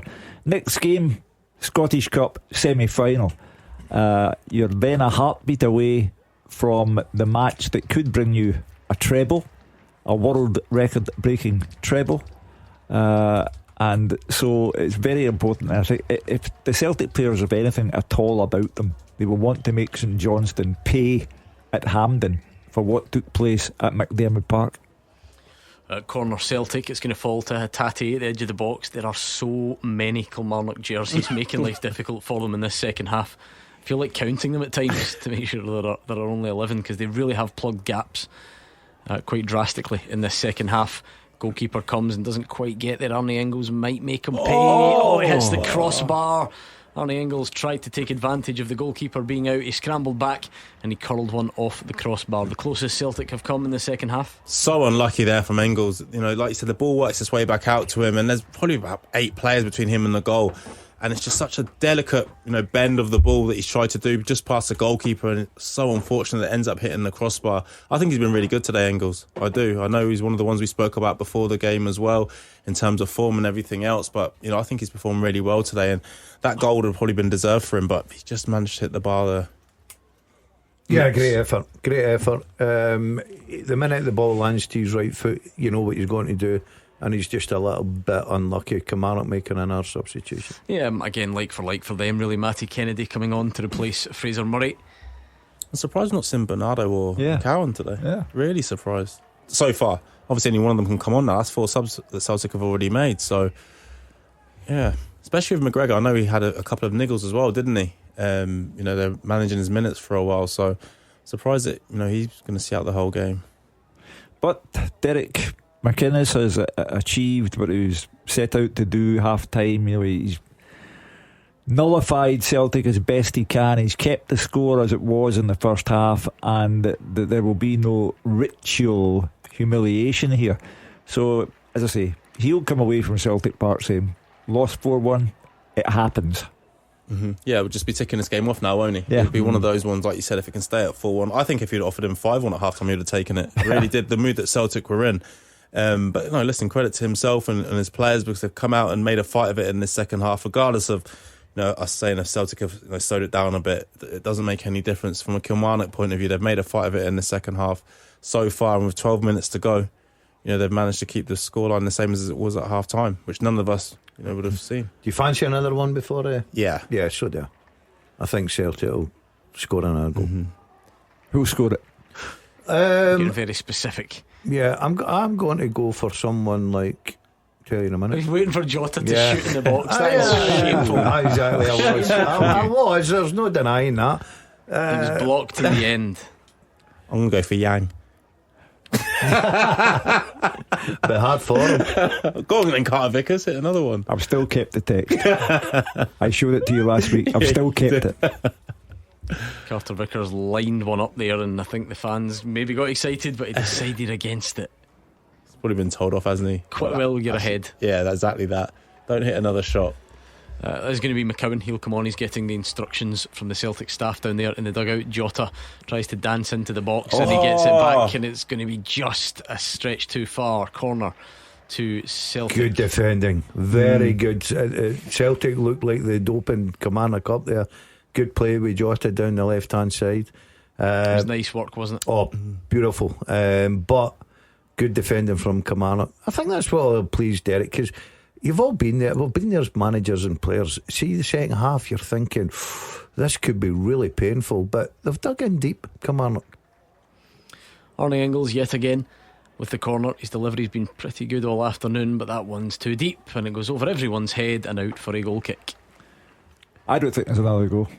No? Nah. Just going to see that again. It was Jota and he just combined nicely with Arnie Engels, who rolled it. What a touch it is. Yeah. Great defending. To just take it away for a corner. Really important touch, or otherwise Celtic were in. Yeah, that's 5-1 if he doesn't make that touch there. Definitely. So brilliant defender from Kilmarnock. Oh, Maeda's gone off. Maeda for Luke McCowan. That's something a bit different. Will McCowan play off the right hand side? I think he's happy to get on a pitch or play anywhere. But yeah, potentially. He's got to play off the right hand side if he keeps the formation the way it is. Yeah. Well, he's pulled over Callum McGregor there, Brendan Rodgers did, so I imagine something's going to be adjusted, maybe in terms of the shape, but yeah, I don't know who goes through the middle there. Another goal, Hugh, for Dalziel Maeda. We're talking about the player of the year. It's just so hard to even put anyone else in the same. Yeah, 31 goals, been outstanding. He's entertaining, he's exhilarating, he's productive. So, Simon Murray has done a great job for a team that needs a Simon Murray to pull them out of trouble. Maeda has been what Celtic fans want to see. He's entertaining and he's prolific, and really with the best will in the world with regard to Simon Murray, there's no one who can get player of the year other than Dalziel Maeda. Quite a score line down south. Man City 5, Crystal Palace 2. Did I say Palace were 2-0 up? Yeah, they were flying. It looks like McCowan's up front, actually. Yeah. Playing off. No, he's the number 9. He is the striker. Do you know what? Remember, we got a call. We had a caller that said Luke McCowan should play up front for Scotland. Remember? I think I was on the show that day. This guy's got his wish. We all laughed. We all scoffed. He saw into the future. That's incredible. What a shout that is. Chance for Kilmarnock. Not really snuffed out. Ralston. Goal kick. Yeah, it's That's a strange one, isn't it? Playing up front. False 9, as they call it. False 9.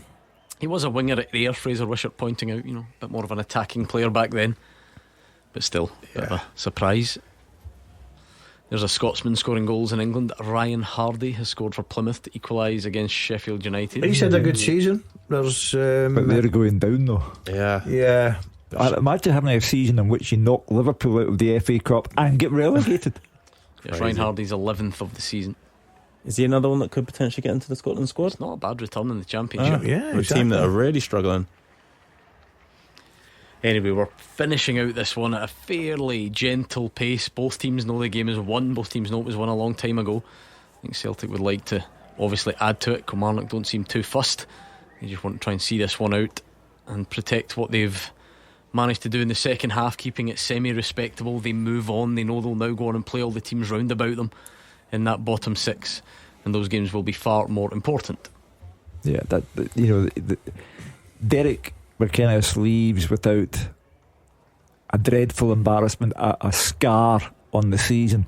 It looked, when Celtic got to 4-0, as if it could have been an afternoon where records were broken, but he's okay at 4-1. He'll be okay with it. Yeah, definitely be okay. Be happy with it if it stays this way, because of the way, like I said, the first half went, and his players have shown some fight. And I said it, when you're a small club going to Celtic Park and a club that are fighting relegation, you have to try and get some positives out of it, and that will be what we'll be saying to his players after the game. Listen, as bad as we were in the first half, I thought we were as good in the second half because we made it more of a fight. We made it difficult for them. As long as obviously Celtic don't score again, then you have to then change that up, Hugh. Yeah, well, he could be down the side here with Nicholas Kuhn, and look, McCowan's doing the Dalziel made a run into the middle for the ball to be squared across. Jota wants it, but look at the Kilmarnock jerseys back. They have fought so much more efficiently in this second half, because that was a counter-attack from Celtic, and there are about 8-9 Kilmarnock jerseys back in the box now. But that's the thing, it would have been easy for them to give that up. Again, you're talking about positives for Derek to say, like, they've counter-attacked us and you've managed to get yourself back behind the ball. Nicholas Kuhn lets fly, and it's blocked by Joe Wright out for another corner. I think it's Celtic's 10th of the afternoon. Of all the players on the park, Kuhn looks the one most desperate to score. I was going to name him for my next goal scorer. Yeah. Is that who you're going with? Yeah, I feel that he's got that sort of an edge, but I'll wait till after the corner in case it's a header. Yeah, Celtic taking that corner shot. Jota and Engels and McGregor all involved. Anthony Ralston weirdly sort of coming across he'd stayed up from the initial set piece, but Kelly, their organisation looks so different. We said it looks like there's a serious number of navy blue jerseys. Is that navy blue? Are we calling it navy blue? Is it darker than that? I don't know. It's actually a nice kit. You're asking the colourblind member of the team to describe it, but you know what I mean. It's their away kit. As Anthony Ralston looks to come forward, I thought he was thinking about the shot, but good improvisation from Jota. That's brilliant. He heads it backwards to back of his head. Slip. I suppose all you can say now from the Celtic supporters' perspective is that they have a bit of fun tomorrow. They sit down and they wait to see if they become champions. It doesn't really, they can't have it their own way. Their fate is in Rangers' hands and Aberdeen's hands, but I think they have a bit of fun with it and see if Rangers make Celtic champions. Oh, it's nice from Celtic, and they are in once more, but it's flashed across. I was just about to say you can't really see a way through because Kilmarnock, the gaps are not there, but Celtic somehow found one. Hatate back heel from McGregor. Watson didn't track him, then it was rolled right through the middle of the 6-yard box. I think Hatate will be disappointed with that. I think he's put too much pace. Yeah, obviously put too much pace in it, but I don't think he has to. I agree. I thought that straight away, and obviously he's looking across to the centre and saying, well, why is nobody in there? But I think he hit it far too hard. I think if he could replay that action, it, like you said there, Gordon, to be a lot softer into an area, because it's even a difficult ball then if you do that for them to defend, to even clear it. But yeah, I think he's smashed it far too hard, and without having a recognised strike corner anyway, there was no one really close enough. That was a nice opening though, wasn't it? Brilliant, good play. That's what happened in the first half. They were just moving Kilmarnock about. Their passing was crisp, it was sharp, it was quick, and Kilmarnock couldn't live with them. Second half, I think they've taken, and you can understand Celtic are comfortable, but they've taken that extra touch and allowed Kilmarnock to get into a system, and they're very hard to break down. But that was that quick play that opened them up again. Who's been Celtic's best player today? Hatate. Yeah, I mean the goal is a thing of beauty to start Celtic off, and he gets another one. And his passing has been an awful lot better than of late.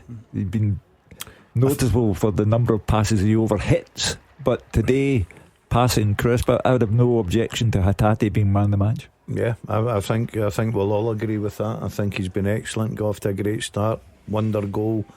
Still creating in the 80 odd minute. So yeah, I would probably go along with it.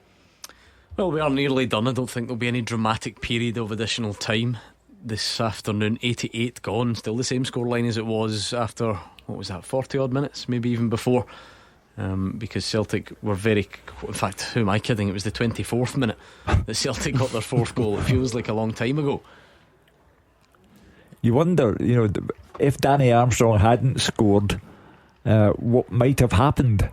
And also, when the fifth goal, which Dalziel made his way, if that had stood rather than been chalked off because Adamida had strayed offside, you just wonder. But they didn't get it. Yeah, you need those moments, don't you? Yeah, and Kilmarnock deserve credit for simply fighting for their honour in the second half.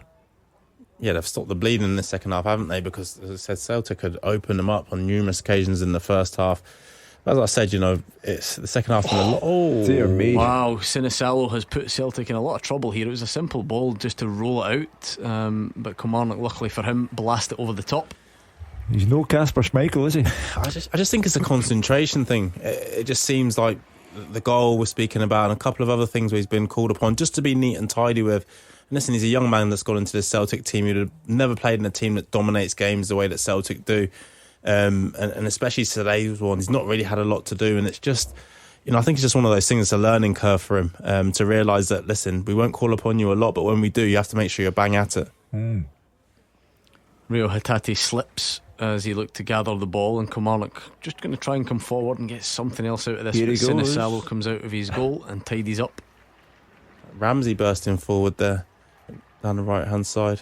That's who just came off Kilmarnock, isn't it? Yeah. Calvin Ramsey came on.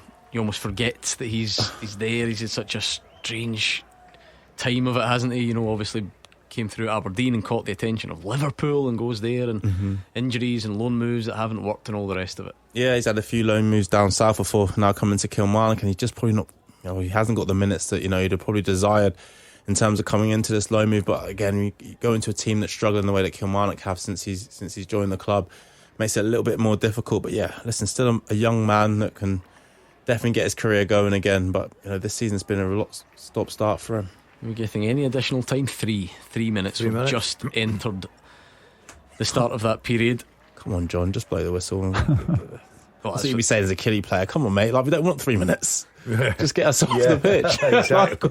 What are we playing on for? I've been there. 46 minutes in the clock. Just blow the whistle. Get us off. That will do. Well, Celtic might have one last chance in them, but not time for much more than that. If Gordon Dalziel's prediction of a fifth goal is going to be... No, I think I've given up. Alright, you've conceded now. I've conceded. That was a very quick... Yeah, I've changed my mind very quickly. I'm actually amazed at the end for when I saw them being a fifth. Oh, hold on a minute, I might be back on here. Give me a minute. Just a half chance in the offing for here Celtic. He comes, my goal scorer. Nicholas Kuhn thought he was going to take it himself, but decided to pass it to Anthony Ralston, which seemed a strange decision. It was crying out for him to cut in on his left like he often does. Not a terrible ball from Ralston, but again, Killie have had players so well positioned in this second half. One final free kick for Celtic. Marley Watkins paying too much attention to Callum McGregor. Yeah, I thought Kuhn should have just came inside there and exactly on his left foot. Yeah, just he's being greedy for a goal, and then on that occasion he lost his greed. He looked for a teammate. Yeah. With no disrespect to him whatsoever, just thought it was quite strange because of the timing of when he went off it and so on. Greg Taylor was the man of the match in the stadium. He was man of the match in the stadium. Because he brought his baby out before the game. Exactly. Those things. Daddy was man of the match. He didn't play badly at all. No. It just did okay. Played badly. But how do you arrive at a fullback on a day when you've scored 2 goals from 30 yards and been electric in the first half? How do you? Apparently the prize was a pram, so they thought we may as well just go down there, so would Greg. But anyway, Celtic might have one last chance in them, but that's about it. There's no real urgency there. You can understand that. This game was wrapped up a long time ago, but they are still probing away. Luke McCowan there and Killie fighting much better in this second half. Jota can't get away from Calvin Ramsey, although I think the first free kick foul was given in Celtic's favour. There's Kasper Schmeichel as well. Yeah, Kasper Schmeichel watching on in the stands. Wonder when that shoulder injury is moving towards a healing. That was Gary Holt ahead of him, wasn't Gary it? Holt, sitting in front of him. Livy manager. Former Celtic player. Yeah. Gary was? Yeah. Lou Macari signed Gary Holt. Did he actually play for the first team? I'm sure. Oh, here we are. Up. It's Is that Ralston? Oh, you're right, Gordon. With M&D Green Pharmacy. You know the game. We are simple in here. We are now celebrating because someone got a random prediction. Pathetic. Celtic 5, Kilmarnock 1, and it is Anthony Ralston of all people who comes on and finishes it in the way Nicholas Kuhn would have been proud. Brings it down in the box, twists one way, then the other, then fires it into the bottom corner. It is no less than Celtic deserve. Yeah. Sorry, Hugh. Sorry. Finish like Carlos Alberto. I've got to say, after a game, I'm having a chat with my goalkeeper. What? Do you not dive with your arms anymore? It's not ice hockey he's playing. Well, where does that go? But take nothing away from Ralston. It sounds like you're taking something away from Ralston. No, I'm not. It's great play. He ducks inside, he gets on his right foot. But come on, keeper. The ball from Atate there is brilliant. That's why he was our man of the match in the studio. Full time, Andrew McLean. Celtic 5, Kilmarnock 1, the full time score. It was an incredible first half display from Brendan Rodgers' side. It was the reaction he was looking for after defeat to St Johnstone last weekend. It helped them cruise to victory and take another huge step towards the Premiership title. Celtic looked sharp right from the start. They controlled the game and took the lead when Rio Hatate found himself in space 25 yards out. Took a good touch to get the ball out in front of him and then picked his spot, curling it into the far top corner. Wonderful goal from him. Nothing Kieran O'Hara could do about it in the Kilmarnock goal. That's exactly what Brendan Rodgers would have been wanting. Then 2 minutes later, they doubled their lead. Arnott Engels playing Alistair Johnson down to the byline. He got the ball across the 6-yard box. Lewis Mayo got his feet muddled up as he tried to clear the ball. It ended up at Dalziel Maeda at the back post, and he was able to just roll it in from about 2 yards out to get his first of the game. Then an incredible moment, 21 minutes in, Cameron Carter-Vickers around 30 yards out. Kilmarnock just happy to sit off him, as you probably would, not expecting him to shoot. He lasered a shot into the top corner, much to the disbelief of every single person inside Celtic Park. A real goal of the season contender, his first of the campaign. Kilmarnock then conceding quickly again. It was a 1-2 down the right between Johnson and Forrest. Johnson cut it back to Rio Hatate. He shifted the ball onto his right foot and then side-footed it into the bottom corner past Kieran O'Hara for his second of the game, and Celtic's fourth inside 24 minutes. It looked at that point as the score could have been anything for Celtic today. I think people inside the stadium expected them to go on and score many, many more. However, Kilmarnock managed to get one back out of absolutely nothing. They barely ventured forward at all, but Danny Armstrong cut onto his left, curled what looked to be a cross into the box, but it sailed over the head of Oyami Sinisalo, who was stretching, and landed in the top corner. That goal really did settle things a bit. Celtic not looking as dangerous as they did up until the break. Dalziel Maeda thought he'd made it 5, but that one was ruled out for offside following a VAR check. Derek McInnes really had to make some changes at the break though. He did that, and it really made them more solid. They just weren't as exposed to Celtic's dominance. They continued to have a lot of the ball, but the game really petered out for most of the second 45. They did have a chance where Arnott Engels curled the ball with his right foot over Kieran O'Hara. That one bounced off the bar, but they did manage to round things off in injury time because Anthony Ralston, one of the substitutes, ball rolled into him in the box and a low side-footed shot across goal, and that made it 5-1. Celtic doing their side of things. A win for Aberdeen over Rangers at Pittodrie tomorrow will now seal them the title. The full-time score at Celtic Park: Celtic 5, Kilmarnock 1. Game 1 down, but plenty more to come. We go round the grounds ahead of the 3 o'clock games next. The Clyde One Super Scoreboard Podcast with Trywire.com. Save like a world-class keeper. Get a great price on your next car. Tom's new Samsung Galaxy A56 5G. Awesome. That holiday selfie he blinked in? Not awesome. Using Best Face with awesome intelligence to fix the photo? Selfie awesome. Get all the awesome shots and none of the face fails with Galaxy A56 5G. Buy before 15th of April and claim a silicone case, 45-watt superfast charger, and Black Galaxy Fit 3. Triple awesome! Motion photo must be activated. Claim from Samsung within 30 days of purchase. T's and C's apply. And now, the weather. Temperatures are set to soar, with burning toes continuing throughout the week. An itchy front is approaching, so expect plenty of cracking across the bottom of the foot. Athlete's foot on your mind? Lamisil Once, the only athlete's foot treatment that relieves symptoms, kills fungus, and helps stop it coming back with just one application. Get feet off your mind with Lamisil. Available in most boot stores, subject to availability. Lamisil is a medicine that contains terbinafine. Always read the leaflet before use. Adults over 18. Verify at lamisil.uk.